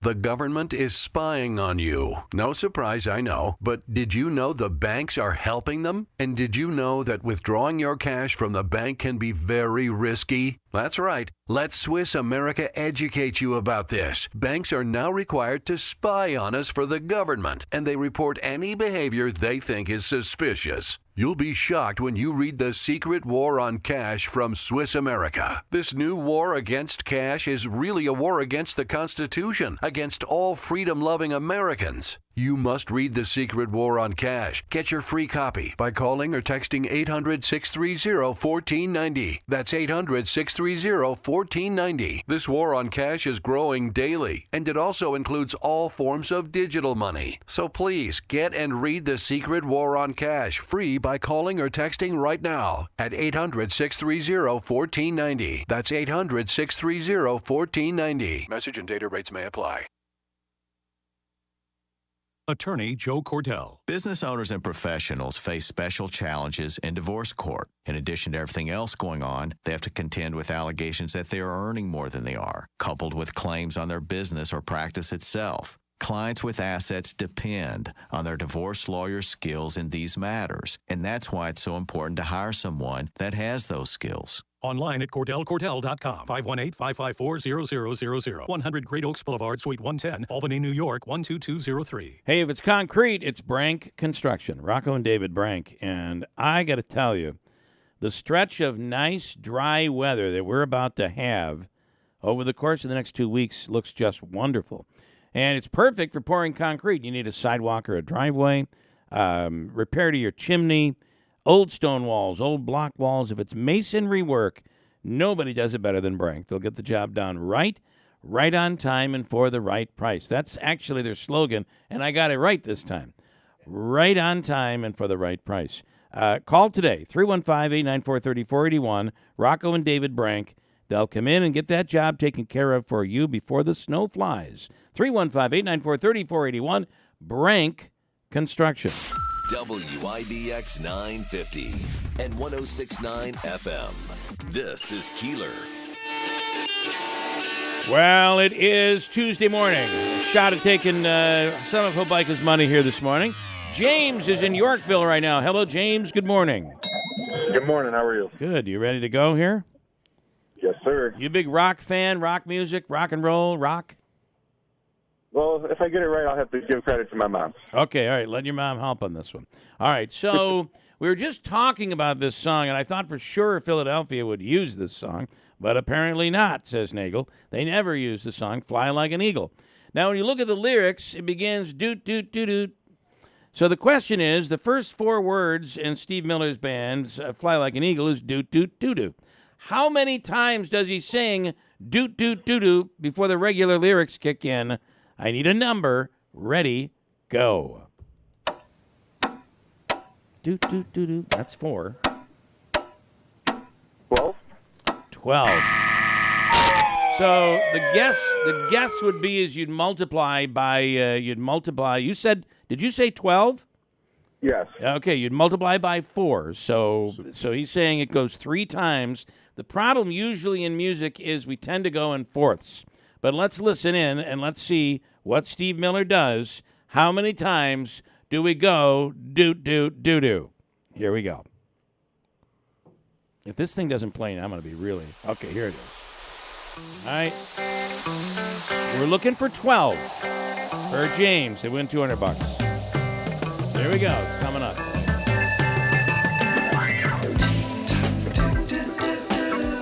That's 4.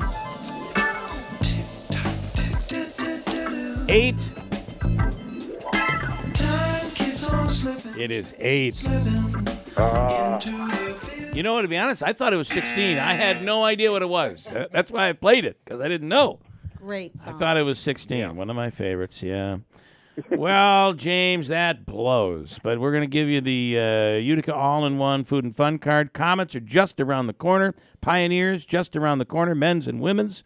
It's a $25 gift card at Aquavino, Babes, 72, Taylor and the Cook, and the concession stands at Adirondack Bank Center and Nexus. Davey's going to get your address, and we'll mail it right to you, okay? All right, thank you. Have a good day. All right, James. You and your mom have a wonderful day. Will do. Thanks. All right, thanks so much. Doot, doot, doot, doot. I thought it was 16. In fact, the lyrics, when you read the lyrics, it says 16 of them, but it turned out to be 8.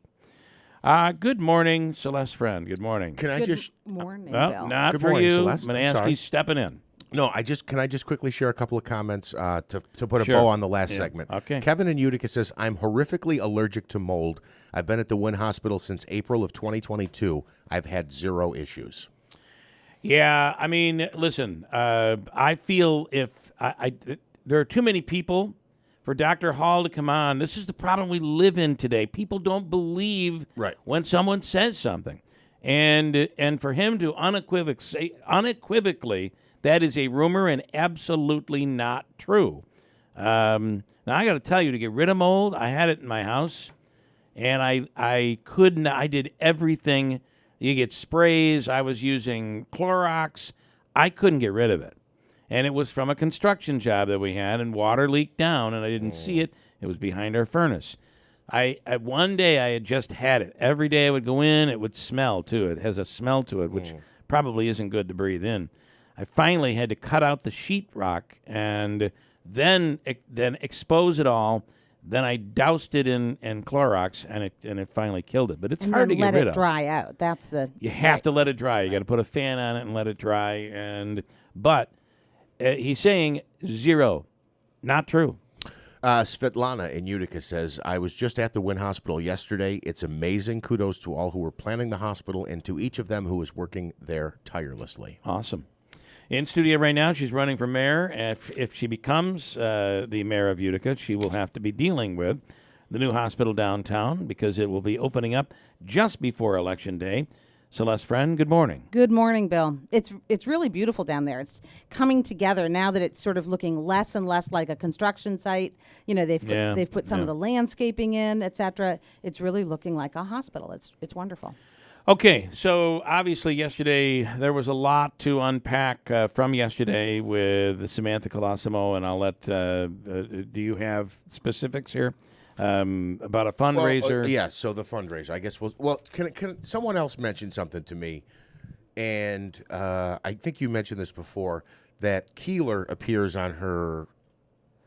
What is it? The campaign finance thing? Can we get into that? Surely. Last campaign.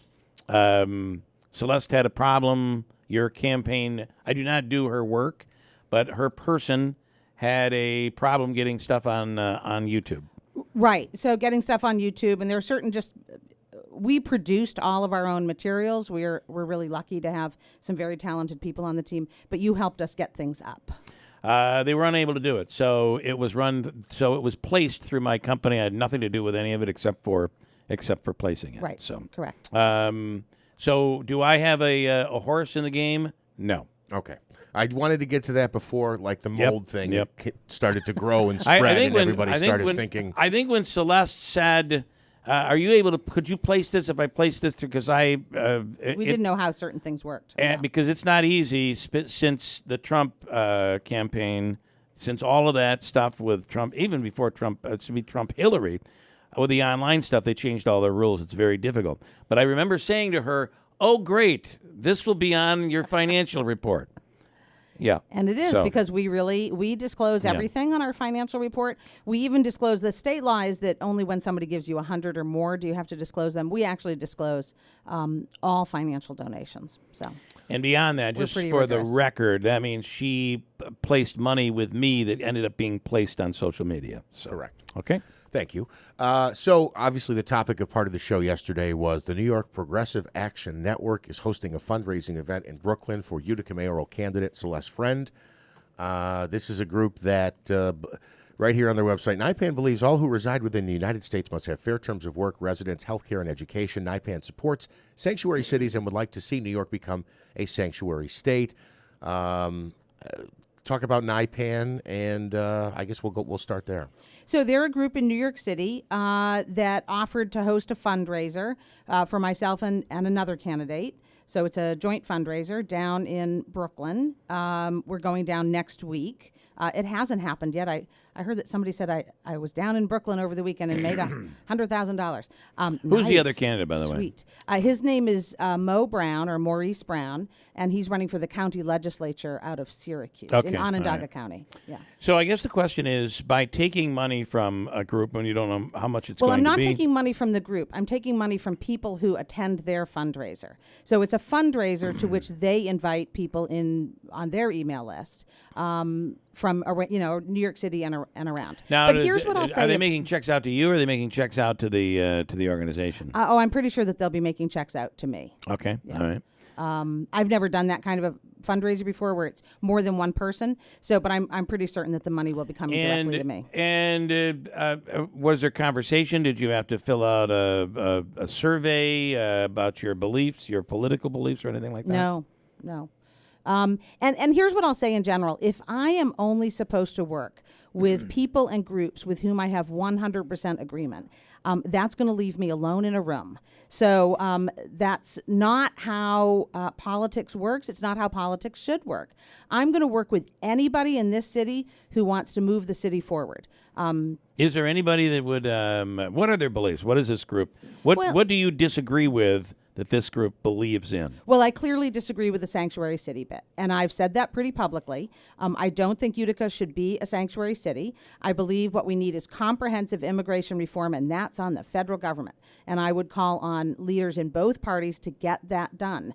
But people, of course, have been calling on leaders in both parties to get that done for at least the last 10 or 15 years, if not longer. So I don't want Utica to become a sanctuary city. I don't think that would be productive for us. We already have a homelessness crisis. We already have not enough housing for the people we have. So I don't think it would be in any way responsible to make Utica into a sanctuary city. So I disagree with them on that. But they also want good housing for people. Well, I want that. They want working people to be treated well. They support. I assume that they support, organized labor and making sure that people have the right to negotiate the terms of their labor, et cetera. So the question was, the situation posed was, at some point they're going to come back to you and say, "Hey, we did this for you. Now you owe us." Oh, I don't think it works that way at all. First, the money again will not be coming directly from NIPAN. If they did do that, well, how would you handle that? Oh, I would say no. I mean, yeah. Okay. But imagine that with any other fund, any other person who's donated to my campaign. Hi, I gave you $500. Now I insist that you do X, Y, Z. It's just not how it works. Are there any groups that you would say no to that say, "Hey, we're raising this money and we're going to raise it for you," and maybe there's something that they? Are there groups out there you would say, "No, I don't want your money"? I'm sure there are. So I can't think of an example off the top of my head, but I'm sure that there are. And it's going to be a question of sort of like, do we share some values? Which values do we share? Again, NIPAN is interested in fair housing for people, is interested in fair work conditions for people. So I do share certain views with them, but others I don't. Okay. But All if right. a group came along with whom I couldn't find any common ground, then I'm not going to work with them. And they're not going to want to work with me either. Okay. Is if the Constitutional Caucus came and said, "We've decided you're our gal," You're the one. yeah, You're the one. would you accept their support? Oh, that would be an interesting conversation, Bill. I'm not going to count it out now. 'Cause, Okay. So you wouldn't rule it out at this point. I wouldn't rule that out. We'd have to. Mr. Zecca, the door is open. No, he's texting me. I haven't read them yet, but let's see here. Okay, so this came from Lance. Jeff, please ask Celeste if she believes what I believe, that Samantha is Galimi's attack dog. I still believe she's doing his dirty work by spreading lies and half-truths. This makes Bob Cardillo look like a viable option. Would you like to respond to that? Yeah, I mean, I don't want to speculate on, what kind of conversations are taking place between Mr. Galimi and Ms. Classimo Testa. So I'm not going to speculate on that. I actually am against spreading rumors.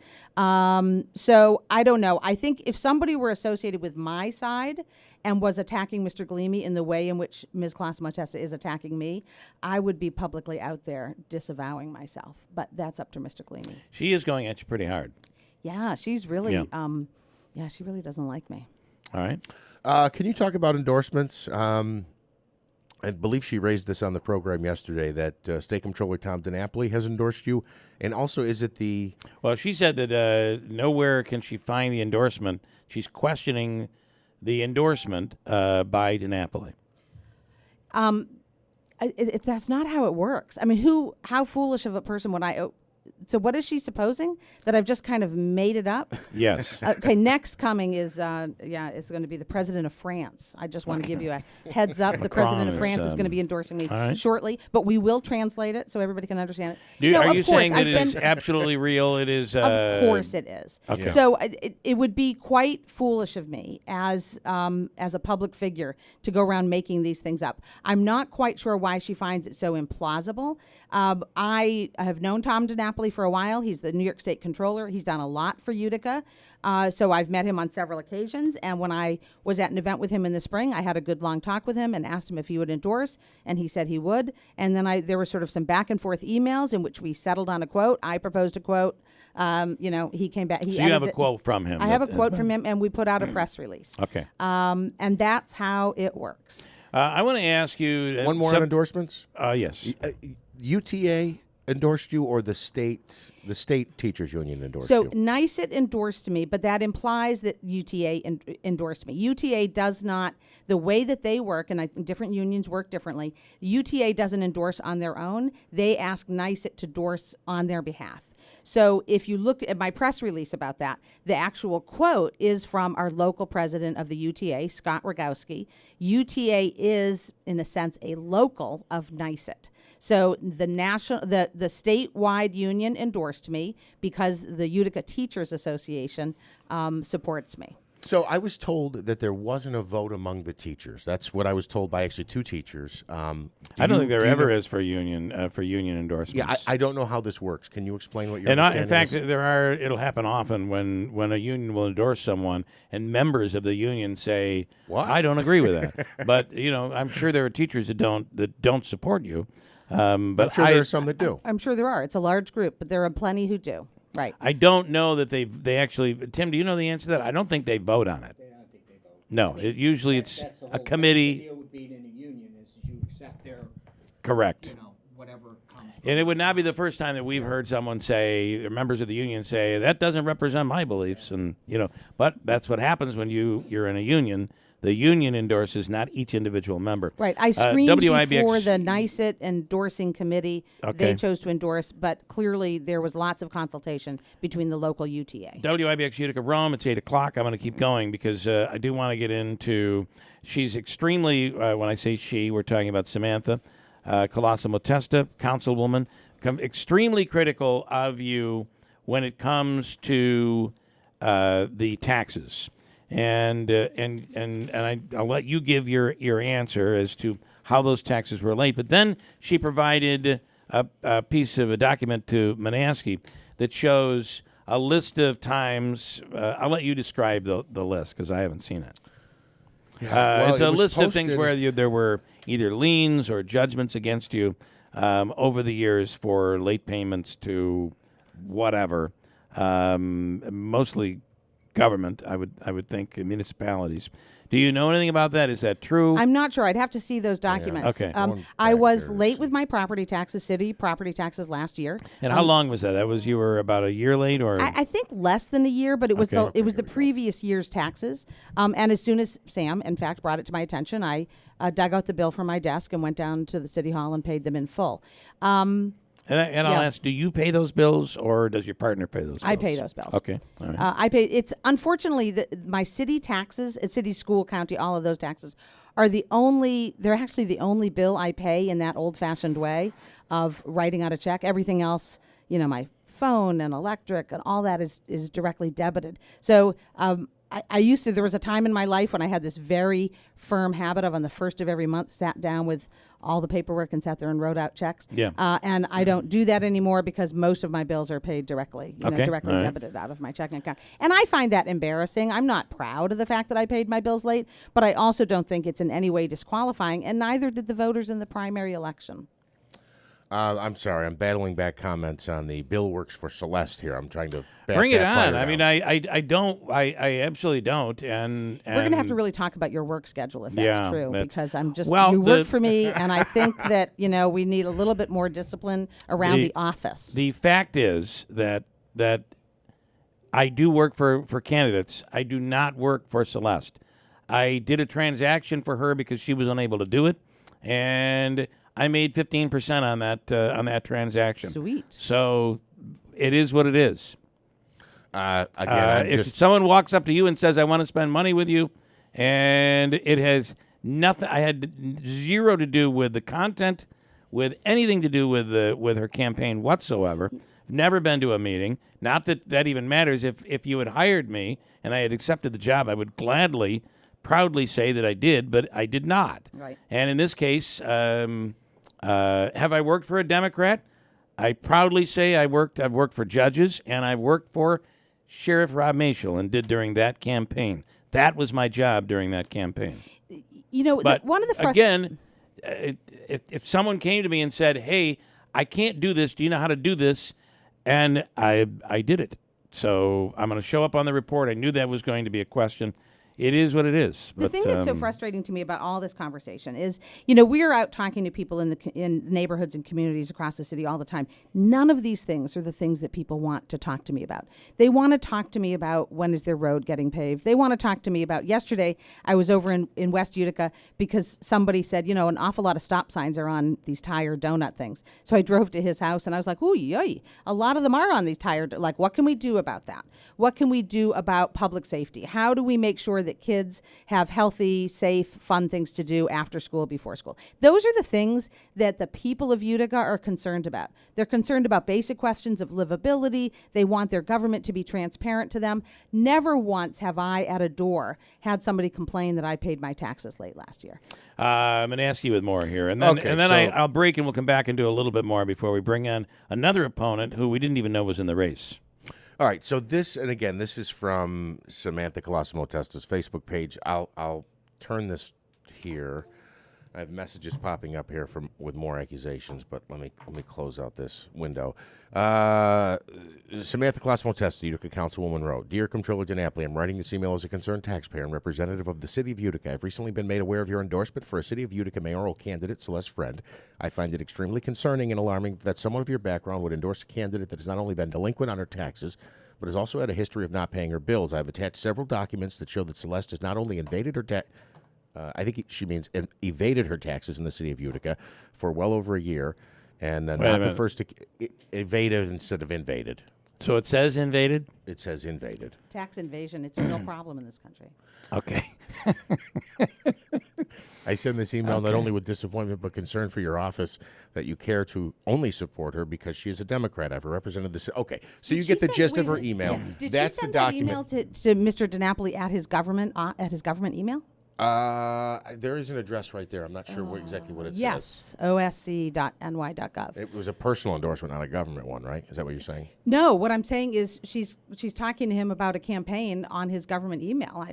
We're not supposed to do that. Well, she can reach out to him. He can't reply. She's a constituent. She'd have every right she to can reach out to him, but he can't go back at her. Right? Yeah. That makes sense. So you see this document here, and again, there's all kinds of, when you talk about LLCs and all I can't make sense of what all that is, but that is her claim, that there are all these things that you've either been delinquent on or had property liens on your property.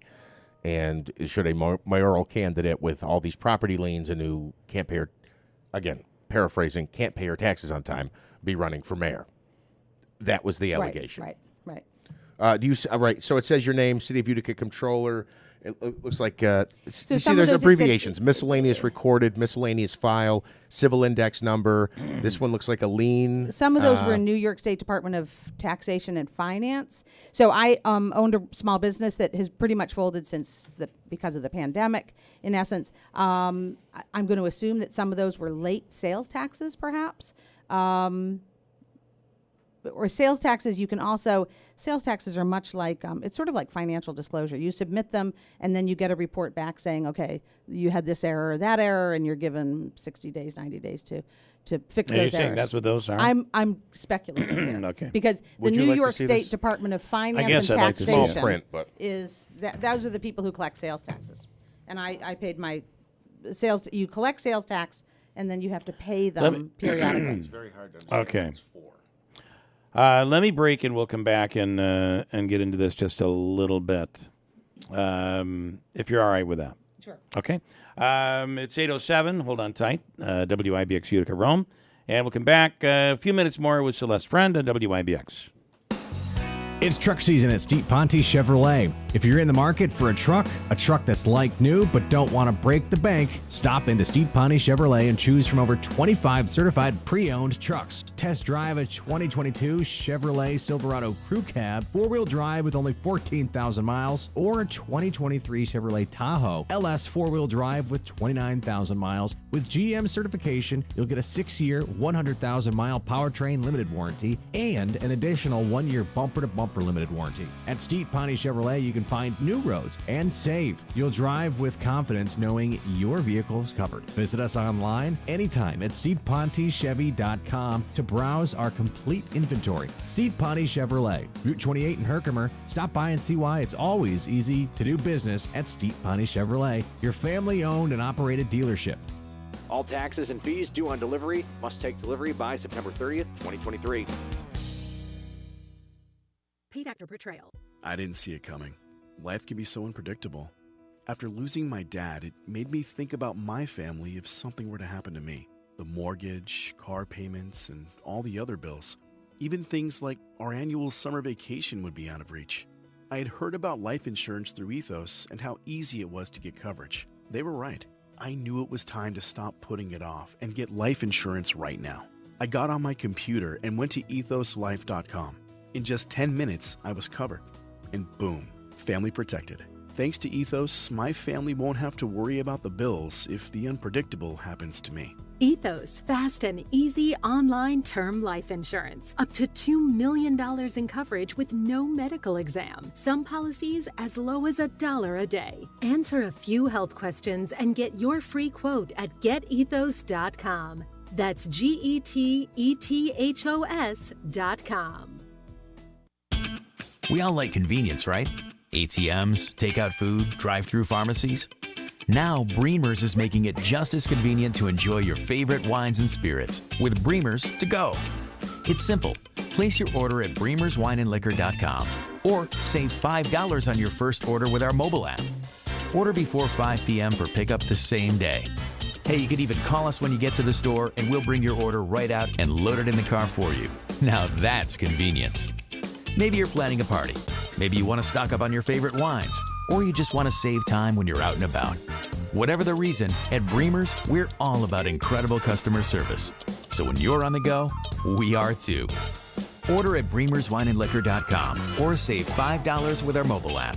Order before 5 p.m. for pickup the same day. It's Bremer's to go, available 7 days a week from Bremer's Wine and Liquor on Commercial Drive in New Hartford. Attention business owners, this is John Souza, CEO of ERTC.com. The Employee Retention Tax Credit Program provides up to $26,000 per W-2 employee. If you're confused about the program, stop right now before it's too late. Don't fall for false promises and risk your business. All ERTC companies are not the same. The bottom line, there's no such thing as guaranteed eligibility, and being innovative with tax filings can lead to an audit. At ERTC.com, we won't mislead you to attest to your own eligibility. At ERTC.com, everything is done in-house by expert CPAs, and there's no cost to get started. With the ERTC.com Fast Track Refund Program, you may qualify to get your refund in as soon as 48 hours. Get started today at ERTC.com. Get your free refund information now. 800-200-3009. 800-200-3009. That's 800-200-3009. Shop my truckload mattress sale going on right now at My Carl's. I have crazy low prices. Go check out the other stores. You'll come back to My Carl's. Plus same-day delivery at My Carl's New Hartford Shopping Center. Hey, did you know you can get credit on your taxes for making energy improvements to your home, like new windows? We had new windows installed in our home through New York Sash, and this is a great program, and New York Sash is actually making it even better. See, the state wants your home to be energy efficient. It means we'll be using less energy. So with these new energy rebates for 2023, you can get a tax credit of 30% off the cost of new windows, up to $600, but it's even better than that. For a limited time, New York Sash will match your window tax credit. Install brand new energy-efficient New York Sash brand windows in your home, get a credit on your taxes, and New York Sash will match it. But to claim the credit on your 2023 taxes, your new windows need to be installed by the end of this year, which means You need to call today to get into the schedule before time runs out. Contact New York Sash to find out how you can get brand new, energy-efficient replacement windows and up to $1,200 back. Restrictions may apply. Visit their showroom or call 315-624-7344 for details. WIBX 950 and 106.9 FM. This is Keeler. All right, it's 8:13, and Celeste Friend in studio here this morning, and the messages are pouring in. Samantha, good morning. Glad you could join us. All right, what do you? I don't, to be honest with you. I don't know where you want me to begin. On the list of what she posted on what you owe, it does seem that if some of those things were certified or listed in, it does seem like some of those on that list would be judgments where you were late on payments to the point, whether it be a mortgage but I wonder, are you able to get that information, somebody's private information like that? I guess you could if you did a credit report. I don't know. I've never investigated somebody like this, so I wouldn't know. But it does seem like it goes back to what year, Jeff? Bear with me. Maybe 2003? 2013. 2013. It seems like it goes back and shows. There's some from 08, 07, That's what I 05. thought. Okay, yeah, so further back. It goes back 20 years practically of each time you were late on a bill or were severely late or critically late. I better not run for office. Do those? Isn't this a distraction from the stuff Well, that the city really I mean, at cares the very about? least, it's here. So answer to it, and then it stands. I mean, people will then make their decision. I have sometimes paid my bills late. Okay. Like any other person in the city. Are you current on your taxes? I am current on my taxes, yes. I want to say there are people who do not ever pay a bill late. Right. Yeah, absolutely. Yeah, you're right. I didn't. Not everybody in the city, but there are people who pay late. There are people who never pay late. Right. Yeah. We did recently get our school taxes, and I haven't paid those yet. That's I need to. Next time I'm in City Hall, I will pay those up. Are those late? No. Okay. We just got the bill. I don't know, a week ago or something. Somebody messaged me and said Bill works for Celeste. Do you want to address this one more time again, for the new audience at the top of the hour? It's just not the case. So have like anything else. I work for her the same way McDonald's does when they deliver her a cheeseburger. I have absolutely zero input on your campaign. I have no idea what it is that you're doing. You have a guy who handles your media. They were struggling in placing it, and I believe I placed social media and some radio and TV that was run through my company, and I made a 15% commission off that. The only contact I had was cashing the check that was given to me and telling me where you wanted to spend it. Correct. I have never given an ounce of advice to her except you got to get your guy to fix the disclaimer at the end, paid for by Celeste Friend, was not large enough and it had to be redone. That sounds familiar. But, it is, and to be honest with you, if I was working for her, it would be no different than me working for Sheriff Mashel or for Jackie Izzo or Paceni or Joe Griffo. And I don't know why some folks think that you would be hiding it, like the way you don't hide it. You can't hide anything because you know that everybody's going to go through. Right. It would be disclosed, and it's going to look like it's going. Well, it went through my company, so there's no hiding it. But so that everybody understands. But there is also no affiliation in terms of working for her campaign. So, but if I did work for your campaign, I would proudly say I did, but in this case I didn't. So, but at the very same time, we've had all three candidates on the air. Each one has had an absolute opportunity to speak their mind, and I don't know where this race is going. I feel like this could be a bit of an interesting toss-up in Utica. I would never make a prediction on this race. One correction, 4 candidates. We'll speak to another We'll one speak coming to a up in a fourth minute. write-in candidate who's coming in as well. Celeste, I really want to say publicly here that I appreciate you coming in and answering this. I'm sure we'll get some criticism for this, but there are things said, and you take the time to address them, and I appreciate it, and frankly, I respect that. I feel the same way. What are key issues for you that you want to talk about other than addressing what other people say about you? Yeah, thanks, Jeff. Thanks for both those. I do think that all of this is a distraction, and it's meant to be a distraction, right? So one of the things to notice is that no one is attacking me on the actual policies for things that I'm suggesting as sort of ways to make Utica better. So, no one comes after me for that. They come after me for some financial records from 2003.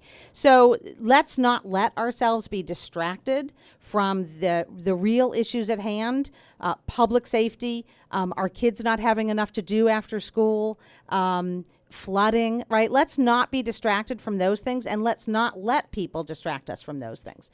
So I have a lot of really concrete ideas about how to address those things. I met with Mayor Ben Walsh in Syracuse recently. They have a police cadet program, which I think is very exciting. There's a real problem with recruiting police officers in general across the country. We're no different than that. Chief Williams talks to the council quite a bit about that, how hard it is these days to get people to become police officers. One of the hard things about that is that you have to be 20 and a half before you can take the civil service exam. That means that sort of somebody might come out of high school and be interested in becoming a police officer, but they don't have anything to do for 2 years. We want to keep them engaged in that. We want to keep them motivated. So I think that we really need to look at developing a police cadet academy. It's working in Syracuse. It allows you to recruit officers from your own community. It allows those officers to work, those cadets to work for the city for a couple of years. In Syracuse, I know that their cadet program is only 1 year long. We might try that and then see if we could expand it. This would solve some really important problems, or at least it could help solve some important problems that we have here in the city. And that's what we should all be talking about. We shouldn't be talking about the fact that last year I paid my property taxes late.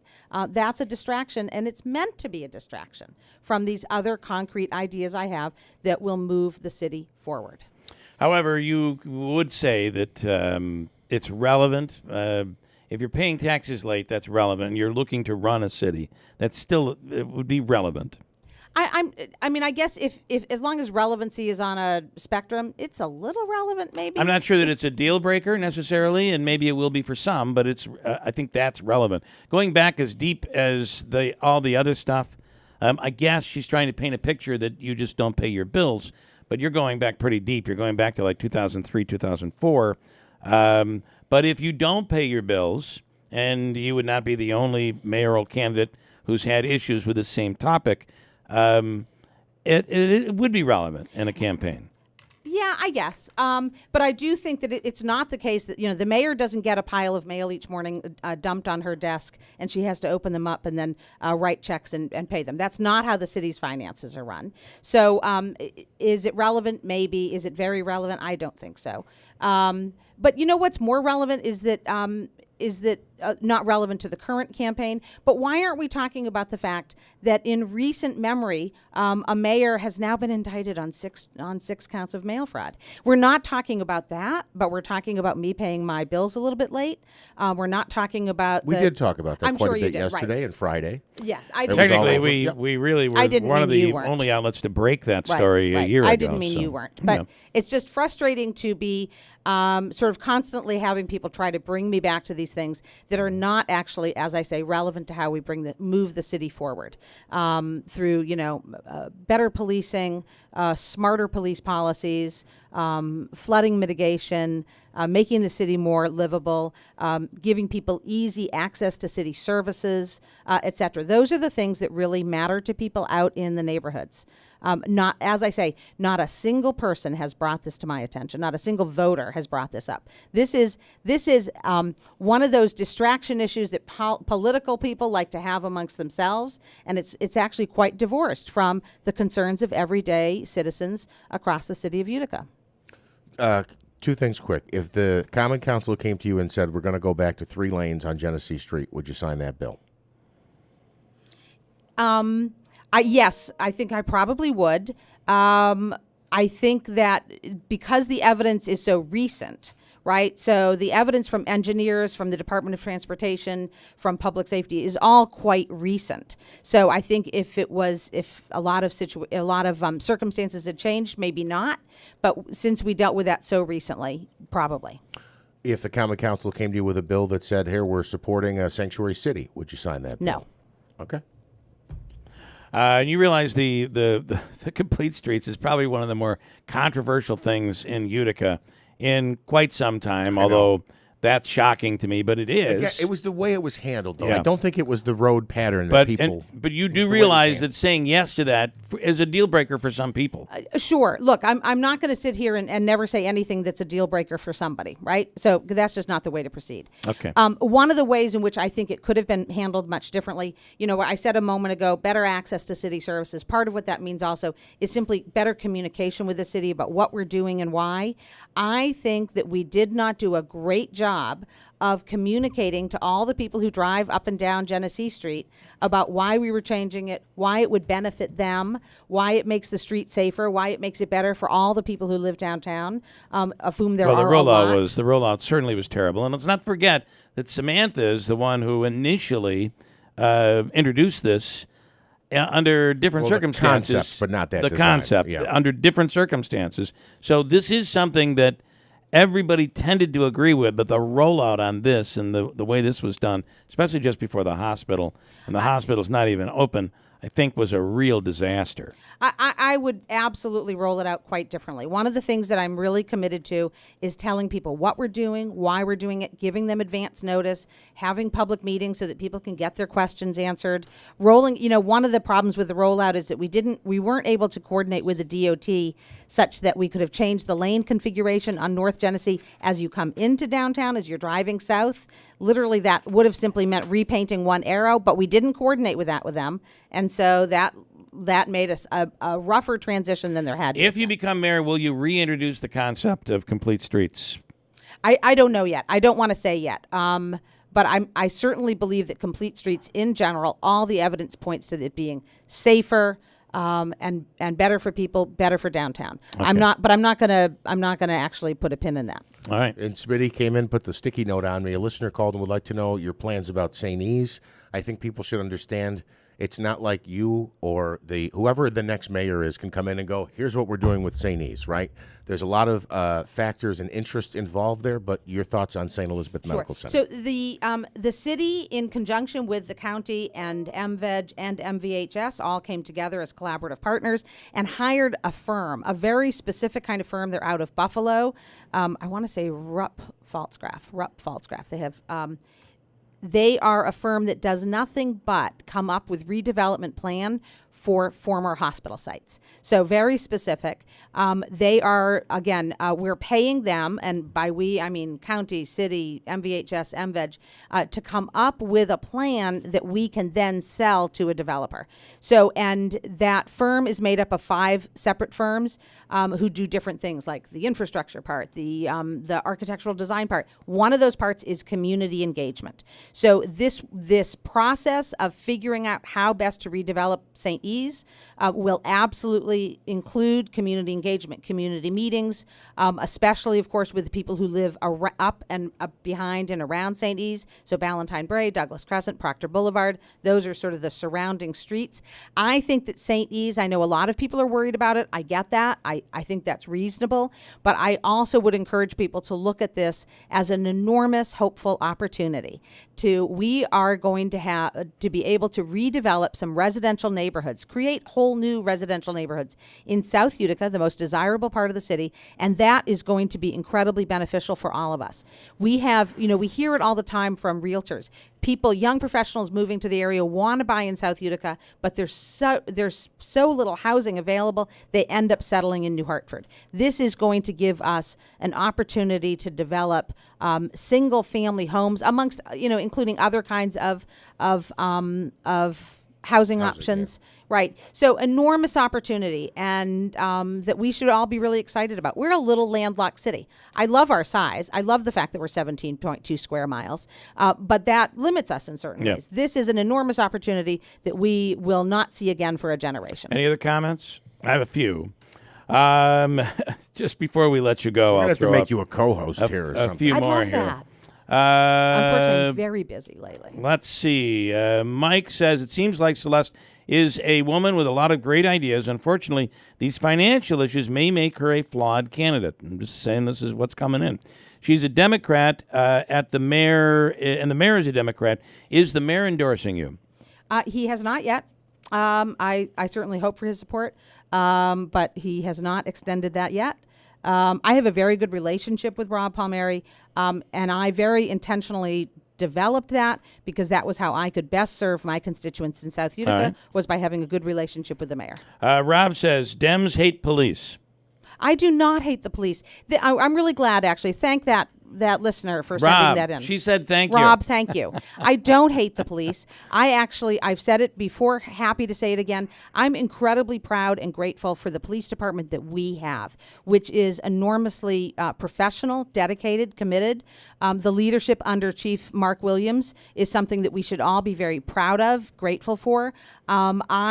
I think our police do a great job. I have consistently voted to give them the resources that they need to do that great job, such as the GIVE program, the GIVE division of our officers, which is gun-involved violence elimination. I voted to give them the funding for that. I voted for an entirely new body cam footage system, voted to fund that. I've consistently voted for the things that the police department needs to do their job. I'm exceptionally proud to serve in a city with the police force that we have. All right. And let's see. Is Samantha the one that's bringing up this whole thing about about me working for her campaign? Actually, multiple people have, but Sam is one who mentioned that, yes. Well, then I'm going to read this comment. This is from Mike in Whitesboro. No, I can't read it. It's too bad. But it's true. Samantha, it's true, and I'm going to protect you from it. I'm not going to read that statement. Bleep out the bad words. No, it's not anything to do with bad words. I just think that it is basically saying she's got her own baggage. I can't believe she's throwing all of this at Celeste. She has her own baggage.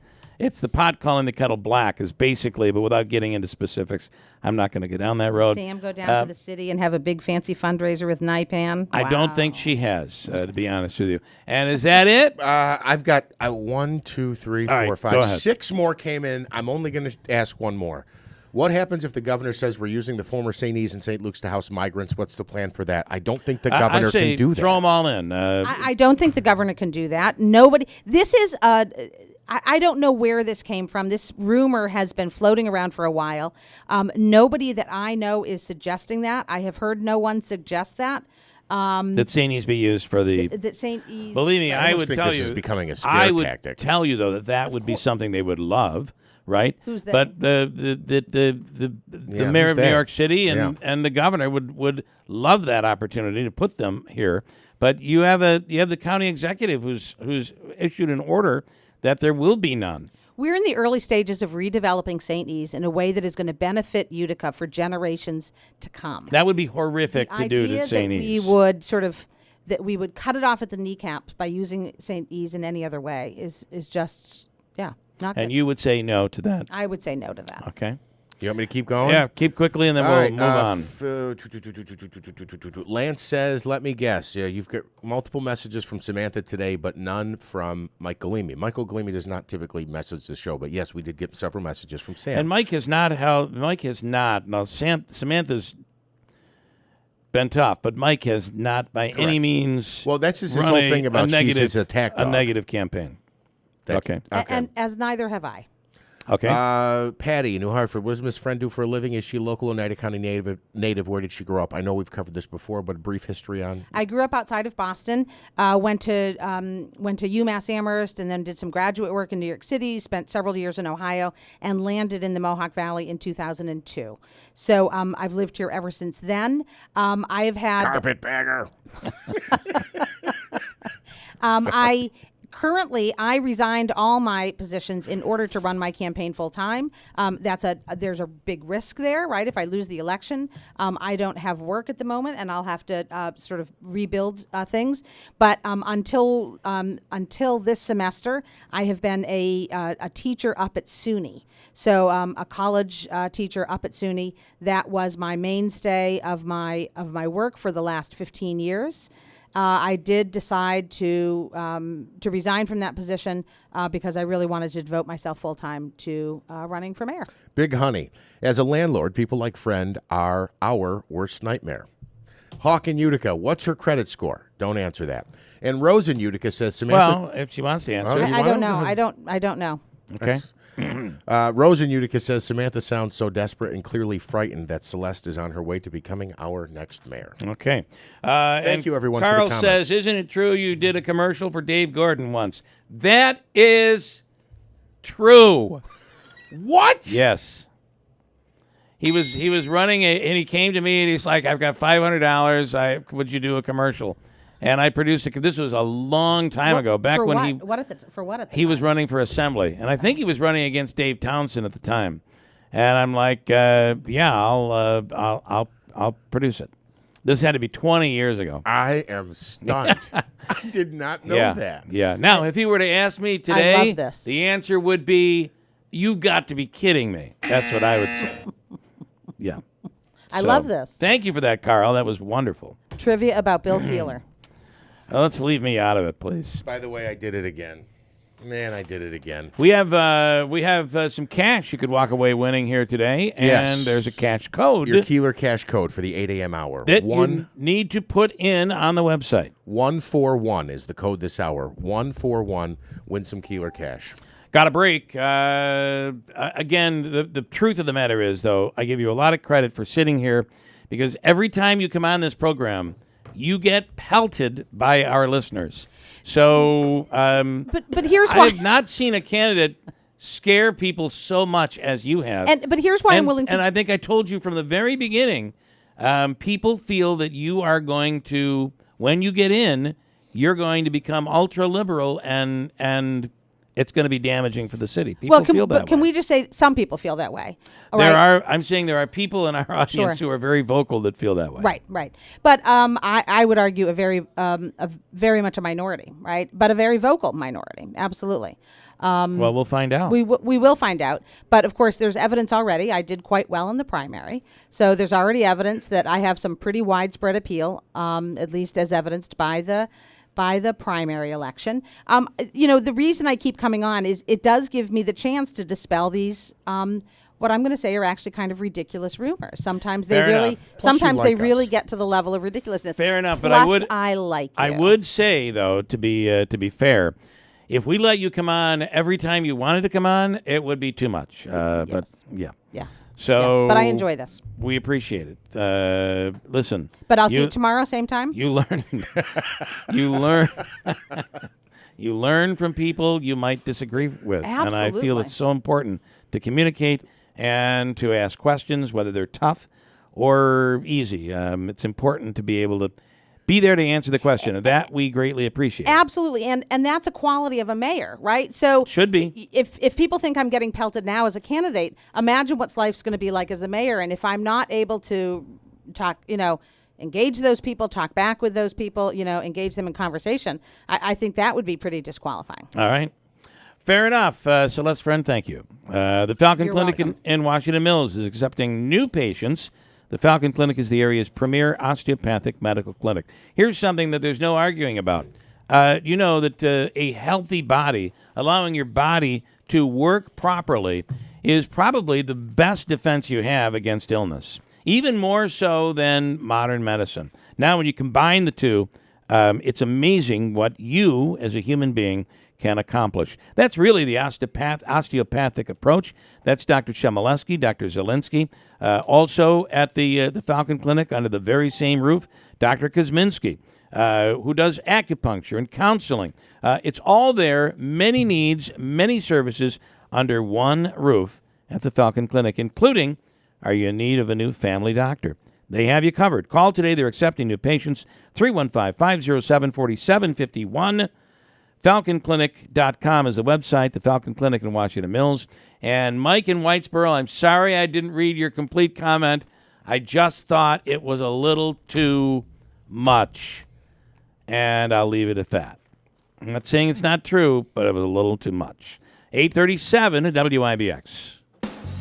It's truck season at Steve Ponte Chevrolet. If you're in the market for a truck that's like new but don't want to break the bank, stop into Steve Ponte Chevrolet and choose from over 25 certified pre-owned trucks. Test drive a 2022 Chevrolet Silverado Crew Cab 4-wheel drive with only 14,000 miles, or a 2023 Chevrolet Tahoe LS 4-wheel drive with 29,000 miles. With GM certification, you'll get a 6-year, 100,000-mile powertrain limited warranty and an additional 1-year bumper-to-bumper limited warranty. At Steve Ponte Chevrolet, you can find new roads and save. You'll drive with confidence knowing your vehicle is covered. Visit us online anytime at StevePonteChevy.com to browse our complete inventory. Steve Ponte Chevrolet, Route 28 in Herkimer. Stop by and see why it's always easy to do business at Steve Ponte Chevrolet, your family-owned and operated dealership.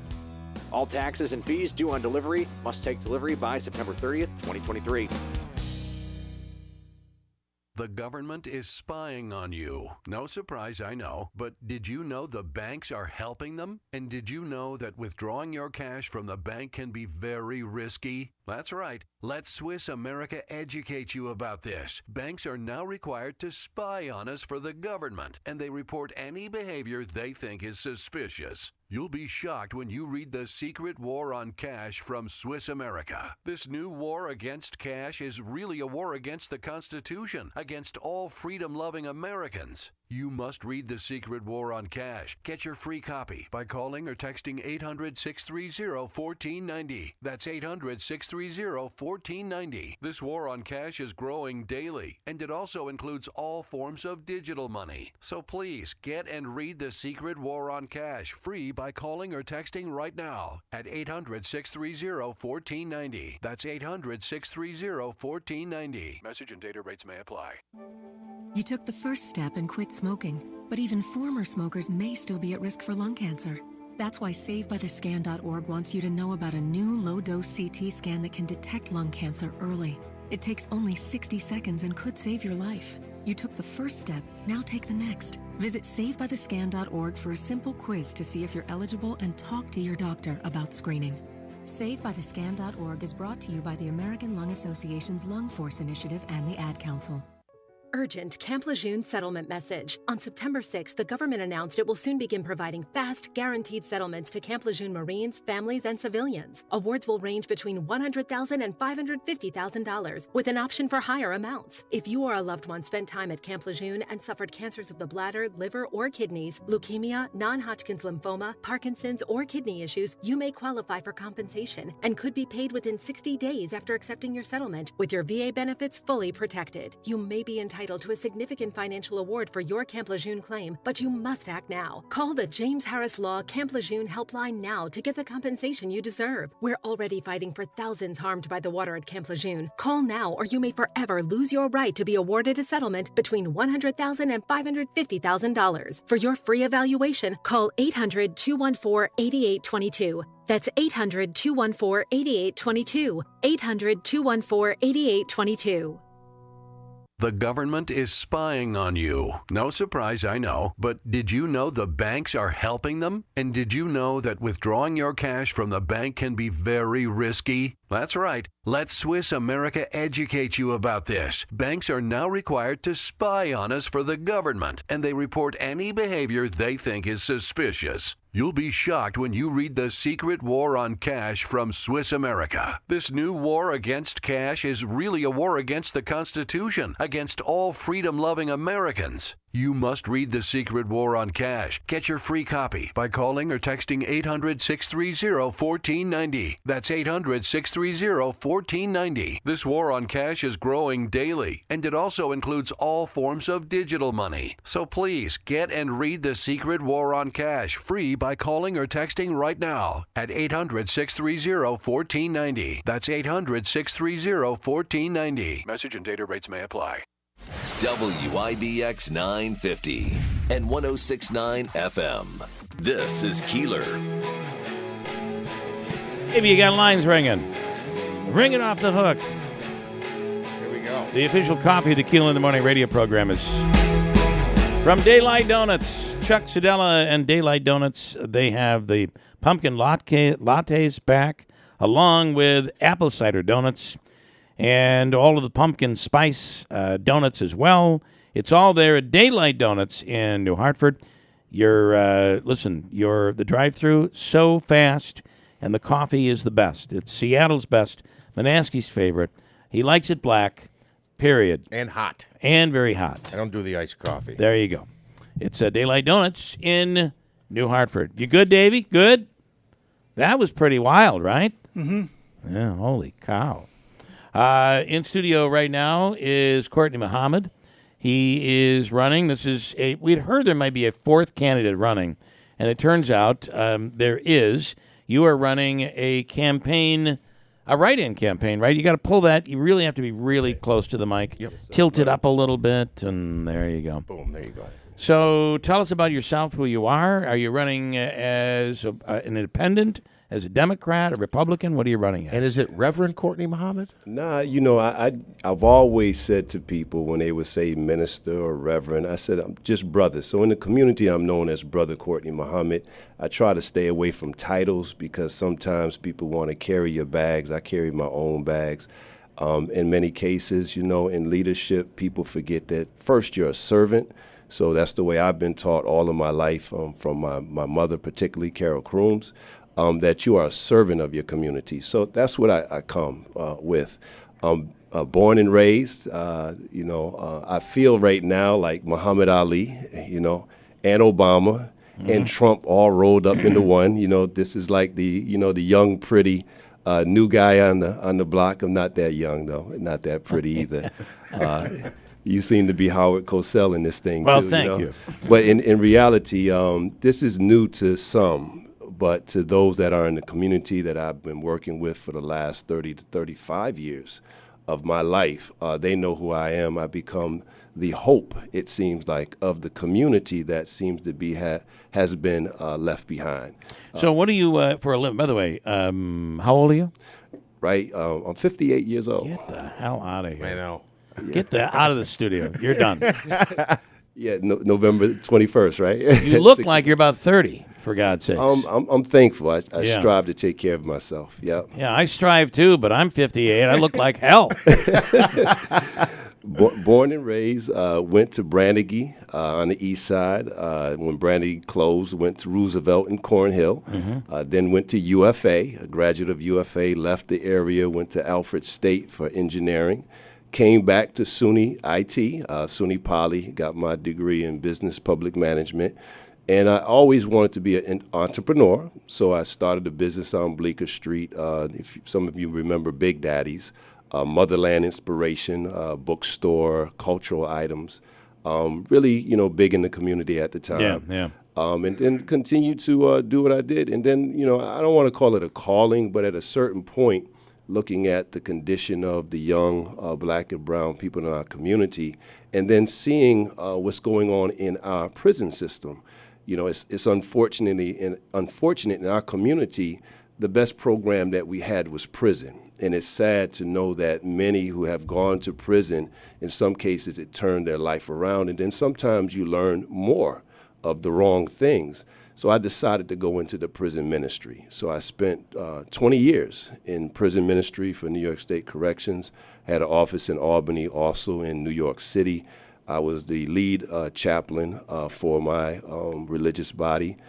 So I was able to go from Buffalo to New York to Plattsburgh, Dannemora, being mediums, maximums, shoes, you name it, and speak with all type of individuals. So, and that's a wealth of information to come back into the community. What do you think of, by the way, it seems like you've had a tremendous career. What do you think of, what's your take on what happened recently at Proctor? This will be new to many, that this has been going on. I think Bob Cardillo said it, when you had him on the show. This is nothing new to the community that has been plagued with this for years. This is not something that just happened. It's spilling over now. And this is something that I've worked with Scott McNamara since he came on as a DA. And we've been doing all we can behind the scenes to try to, stop these things. Yeah. And we realize there's something there. To be real, Scott has been such a asset to our community. McNamara. Scott McNamara. He's helped myself and others with things that are going on in community. And we were able to look at things differently as far as how we deal with the inner city. And Hoops and Dreams in Patrick Johnson was one of the projects that me and Scott helped to launch and to keep moving forward to stave some of the things that we're seeing spill over into the wider community. Yeah. And why a write-in campaign? Why, you could have gotten in earlier, and you could have run a primary, and in real time, it's like I was telling Jeff. This was a storm that happened in my life that spiritually made me dig deeper into myself. And when I dug deeper into myself, I had already, before the storm, was getting ready to launch a community-wide Heal Utica project. Heal Utica, helping to elevate all lives. Utica united together in collective action, accepting the challenge to improve our neighborhoods. Well planned out. My mother was in the hospital and last year. She passed away. I'm the guy that had to bury their loved one in the New Forest Cemetery when it was abandoned by hand. It went viral, and now that cemetery is open. And while I was in the hospital with my mother, something just said to me, Heal Utica. Yeah. And I laughed at myself, and I said, healutica.com. And then the impression said to me, no, God is going to heal Utica.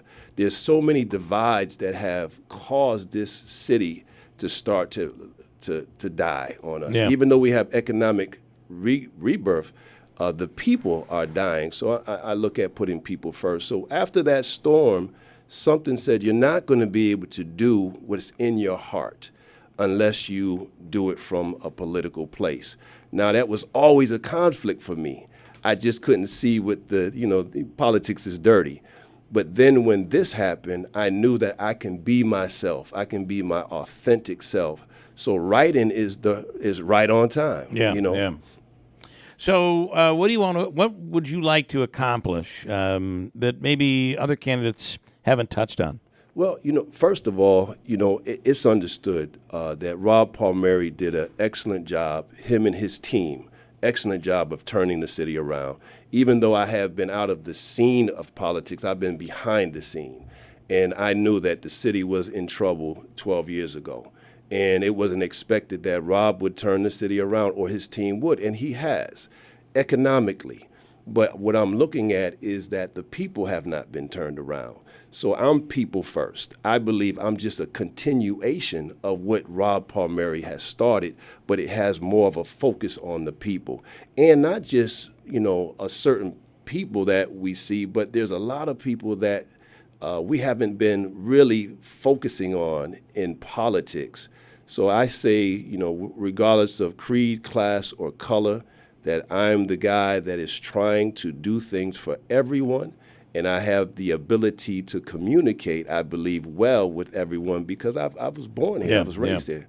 We're speaking with Courtney Muhammad. He is running as a write-in candidate for mayor of Utica. Would make candidate number 4 officially for Utica mayor. I had a rather high-ranking political official message me this morning and note that you had like 114 write-in votes in the primary, and they said, well, that might not seem like a lot on the surface for a primary race to get over 100 write-ins in the city of Utica.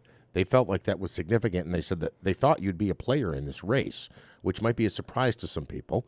Do you want to react to that? I didn't lift the ship until not this last Sunday, but a Sunday ago, and I dotted I's and crossed T's and let in. So you weren't running, and you got 114 write-ins. There was only a couple of people that I told, and then I made small announcements to let people know where my spirit is from a strategic point of view. Sure. That's where it was, but I knew I was running. I knew that this is what I wanted to do. I knew that I had to take the most rough side of the mountain and the most steep part of the mountain in order to make me feel that this is the right time for me to be mayor. All right. Bill asked the question, and I think I stepped on him when you first came in. How do you politically identify yourself? It seems like you were a write-in in the Democratic primary. Is that how you identify politically, and what do you believe? No, I'm a Democrat, but once again, I wasn't in the primary. I have a strategist a friend, not necessarily someone that's hired, but a friend that I've known all my life that is a strategist. Just happened. We never talk strategy. We always talk spirituality. and he didn't want me in the primary. So we just said, keep the ship down, keep it down until this time when the race is really run. And he said, most folks don't understand that the race is not run a year ago, 6 months ago, 3 months. It's actually run within the last 2 months. And that's normally how we do things, but when you're really trying to impress and trying to bring yourself to another level, you have to do it right now. Well, there are people fighting for that line, right? They want the Democratic line or the Republican line or conservative. Something. Go ahead. Yeah, just to say, no, I'm not on. I think that's good for me because I'm not endorsed by any particular party. I'm running, believe it or not, we're going to call it the Heal Utica Party. How about that? All right. Okay. One of the things, though, and that's an interesting strategy, you kind of lose, though, name recognition, at least among some people. Obviously, those in your community and closest to you know who you are and know that you've been here. But on the wider spectrum, you might lose some name recognition, that opportunity to make that up. What is it you want Utica voters to know about you? Why should they select you over the three that we've talked to and heard the most about? Not even select. Why should they write in your name? Yeah, they have to write you in. This is a difficult one, and people behind me say, you got to be able to package this real quick. And I know we only have a short amount of time, but all I can say is I really feel like Muhammad Ali. The list and fight, he's new, he's young, he's inexperienced, nobody knows him. Even individuals in his camp don't really think that he can beat Liston. Yeah. But, we believe that we have something else. When it came to Frazier and Foreman, these are two tough fights that it looked like he couldn't win. Yeah. But at the same time, he had something that the others just didn't have. And I think that's proven in the community. I just want to take what we were able to do in the city of Utica without anything, meaning in the inner city without anything, and show how we can do even more with all of our city behind us. So with that said, thank you for being easy on me. You're the champ, man. Listen. What are we going to say? There's no controversy around you. Well, let's start some. Okay, we could. Right. We could. Have I ever placed commercials for you? So hey, I want to throw this out there. Just someone said to me, hey, when you're in this, you have to have fun with it. Yeah, right? yeah. So I said, wow, some say I look like Barack Obama. You do have an Obama look. Yeah, absolutely, right? No doubt about it. And I said, wow, it's kind of interesting when I look at the field. We have the Hillary Clinton thing going on. Yeah. We have the Mitt Romney thing I see going that. on. I see that. Which one is? Galimi's got to be the Mitt Romney. Yeah. And we got the John McCain thing going. Okay, that would be Cardillo. Yeah. All right. Interesting. And then here we are. You got a macrocosm thing going on, and you have the microcosm thing. And then when we look at the situation, also on the national stage, they told me stay away from the national stage. Yeah. But we see Biden and we see Trump, and it's a kind of interesting thing that's going on. Even though, some would peg me as a Biden, Trump, he has a certain way in a fight about him and a heart about him that even if you like him or dislike him, you still understand he's a fighter. You appreciate the fight. I appreciate the fight straight up. And some in my own camp might have an issue, but I'm a spiritual guy. So I look for the best in everything. Yeah. So that's why you're able to take what is considered the worst in the community and you can find the best in it. So when it comes to those who, one of the big things is homelessness, drug addiction, what's going on with the shootings in the street. When we look at Patrick Johnson, Patrick Johnson came to me 21 years ago after being homeless for 19 years and on as he said, every drug that he can think of. And after a bid in prison, he came back to Utica and he met with myself. And behind the scenes, he was just taking information because I was shaking and moving back then, in the community. And he stuck close. And he had a lot of grievances about him finally waking up and seeing what he's seeing in his own community and how he can't even get a foot ahead. Yeah. But then when he said about things that were going on, I said, hey, you could take it this way, as he wanted to go legally to fight racism. Mm-hmm. And then he wanted to go to the media I said, I'll stand with you with the legal, but that's not my lane. Yeah. I'll stand with you in the meter, but that's not my lane. Right. I said, but Patrick, you can do something proactive. And he came to me with Hoops and Dreams. And 21 years later, a man that was in the condition of all of those else that we're talking about right now, he helped to turn a community around. And this has been a long 21 years of working behind the scenes with Hoops and Dreams. And Hoops and Dreams is not just basketball. It was all about bringing a community together, showing the values that we have lost, and then showing that we can come from the ashes, the phoenix can rise. So that's what I'm saying I'm bringing to it. I'm not here as a politician, and I don't plan on being a politician. I'm striving to be the inspiration behind a new, as we say, rebuilding, restoring, reviving, rebirth, but I'm talking about people first. All right, very interesting. A couple of quick things that we touched on, and these are issues in the Utica mayoral race. Sanctuary City, that came up with Celeste Friend. What's your thought on the immigration crisis? For me, that's the easy one. I mean, there's a lot of towns that we're talking sanctuary cities. When I look at Eric Adams, he's rolling back quick because there's another, those that know, and you have an educated audience in many cases. There's those that are working politics in a way that's far from what the Founding Fathers have laid as a foundation. The Founding Fathers were Freemasons.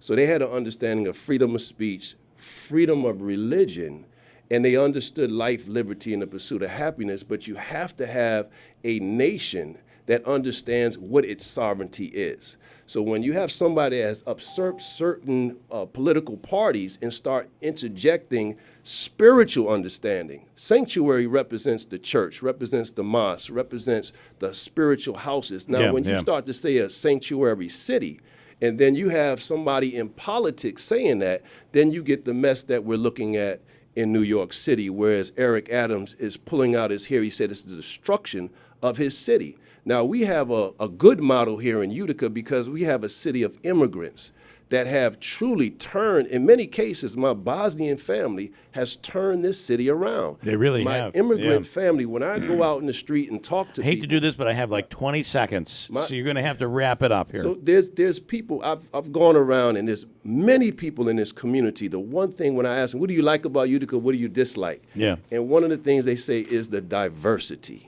It's really changed. It's made Utica, hasn't it? It's made Utica a very unique place that we can capitalize on. Courtney Muhammad, you'll come back? Yeah, can we get you next week? Like Monday, Tuesday next week? We'll finish this conversation. Okay. Very good. Thank you for coming in. And in politics, wow, a breath of fresh air. WIBX Utica Rome, Jeff Manansky. GMC continues its commitment to professional-grade engineering in Sierra. GMC, we are professional-grade. GMC well-qualified buyers step up to GMC with 0.9% APR for 36 months on 2023 Sierra light-duty models. Visit Matt Naimi GMC right on New York 12 in Boonville or online at mattnaimigmc.com. Driving forward together. Monthly payment is $28.16 for every $1,000 you finance. Average example down payment, 16.9%. Some customers will not qualify. Not available with lease and some other offers. Take new retail delivery by 10/2/2023. And paid for by Linear Marketing Group. Are you drowning in debt? Are you struggling to make minimum payments? Did you know that on average, a household with at least one credit card struggles with over $17,000 in credit card debt? If this sounds like you, know that it's not your fault. Credit card debt happens to good people. Credit card companies lure you in with low introductory rates and low minimum payments. Before you know it, you're in over your head. We've helped thousands of good people just like you become debt-free with our Debt Reset program that will dramatically reduce your debt down to a fraction of what you owe. Our Debt Reset program is customized to get you debt-free in as little as 24 to 48 months with one low monthly payment. If you owe over $10,000 in credit card debt or even personal loans, call 800-587-7251 now. There are no upfront fees or out-of-pocket expenses. You don't pay a dime until we succeed. Call now to see how the Debt Reset program can work for you. 800-587-7251. That's 800-587-7251. Again, 800-587-7251. When we get together with others, we can do more. On September 20th, nonprofit organizations will come together to ask for your support through Mohawk Valley Gives, the community's 24-hour giving day. But don't wait. Give now or anytime this month. Either way, every dollar counts. And you'll show everybody that Mohawk Valley gives. Powered by the Community Foundation, MB Gives is proudly sponsored by Staffworks and M&T Bank and brought to you by Town Square Media. Cashback is not available on gas in New Jersey and Wisconsin. Hey, good morning. You're heading to the airport, right? Yep, thanks for checking. I like the car. How long have you been a rideshare driver? About 3 years now. I really enjoy it. Isn't it hard to make money these days with the price of gas being so high? Not for me. I use Upside, the free app that gives you cash back for every gallon of gas you buy. Wait a minute. Are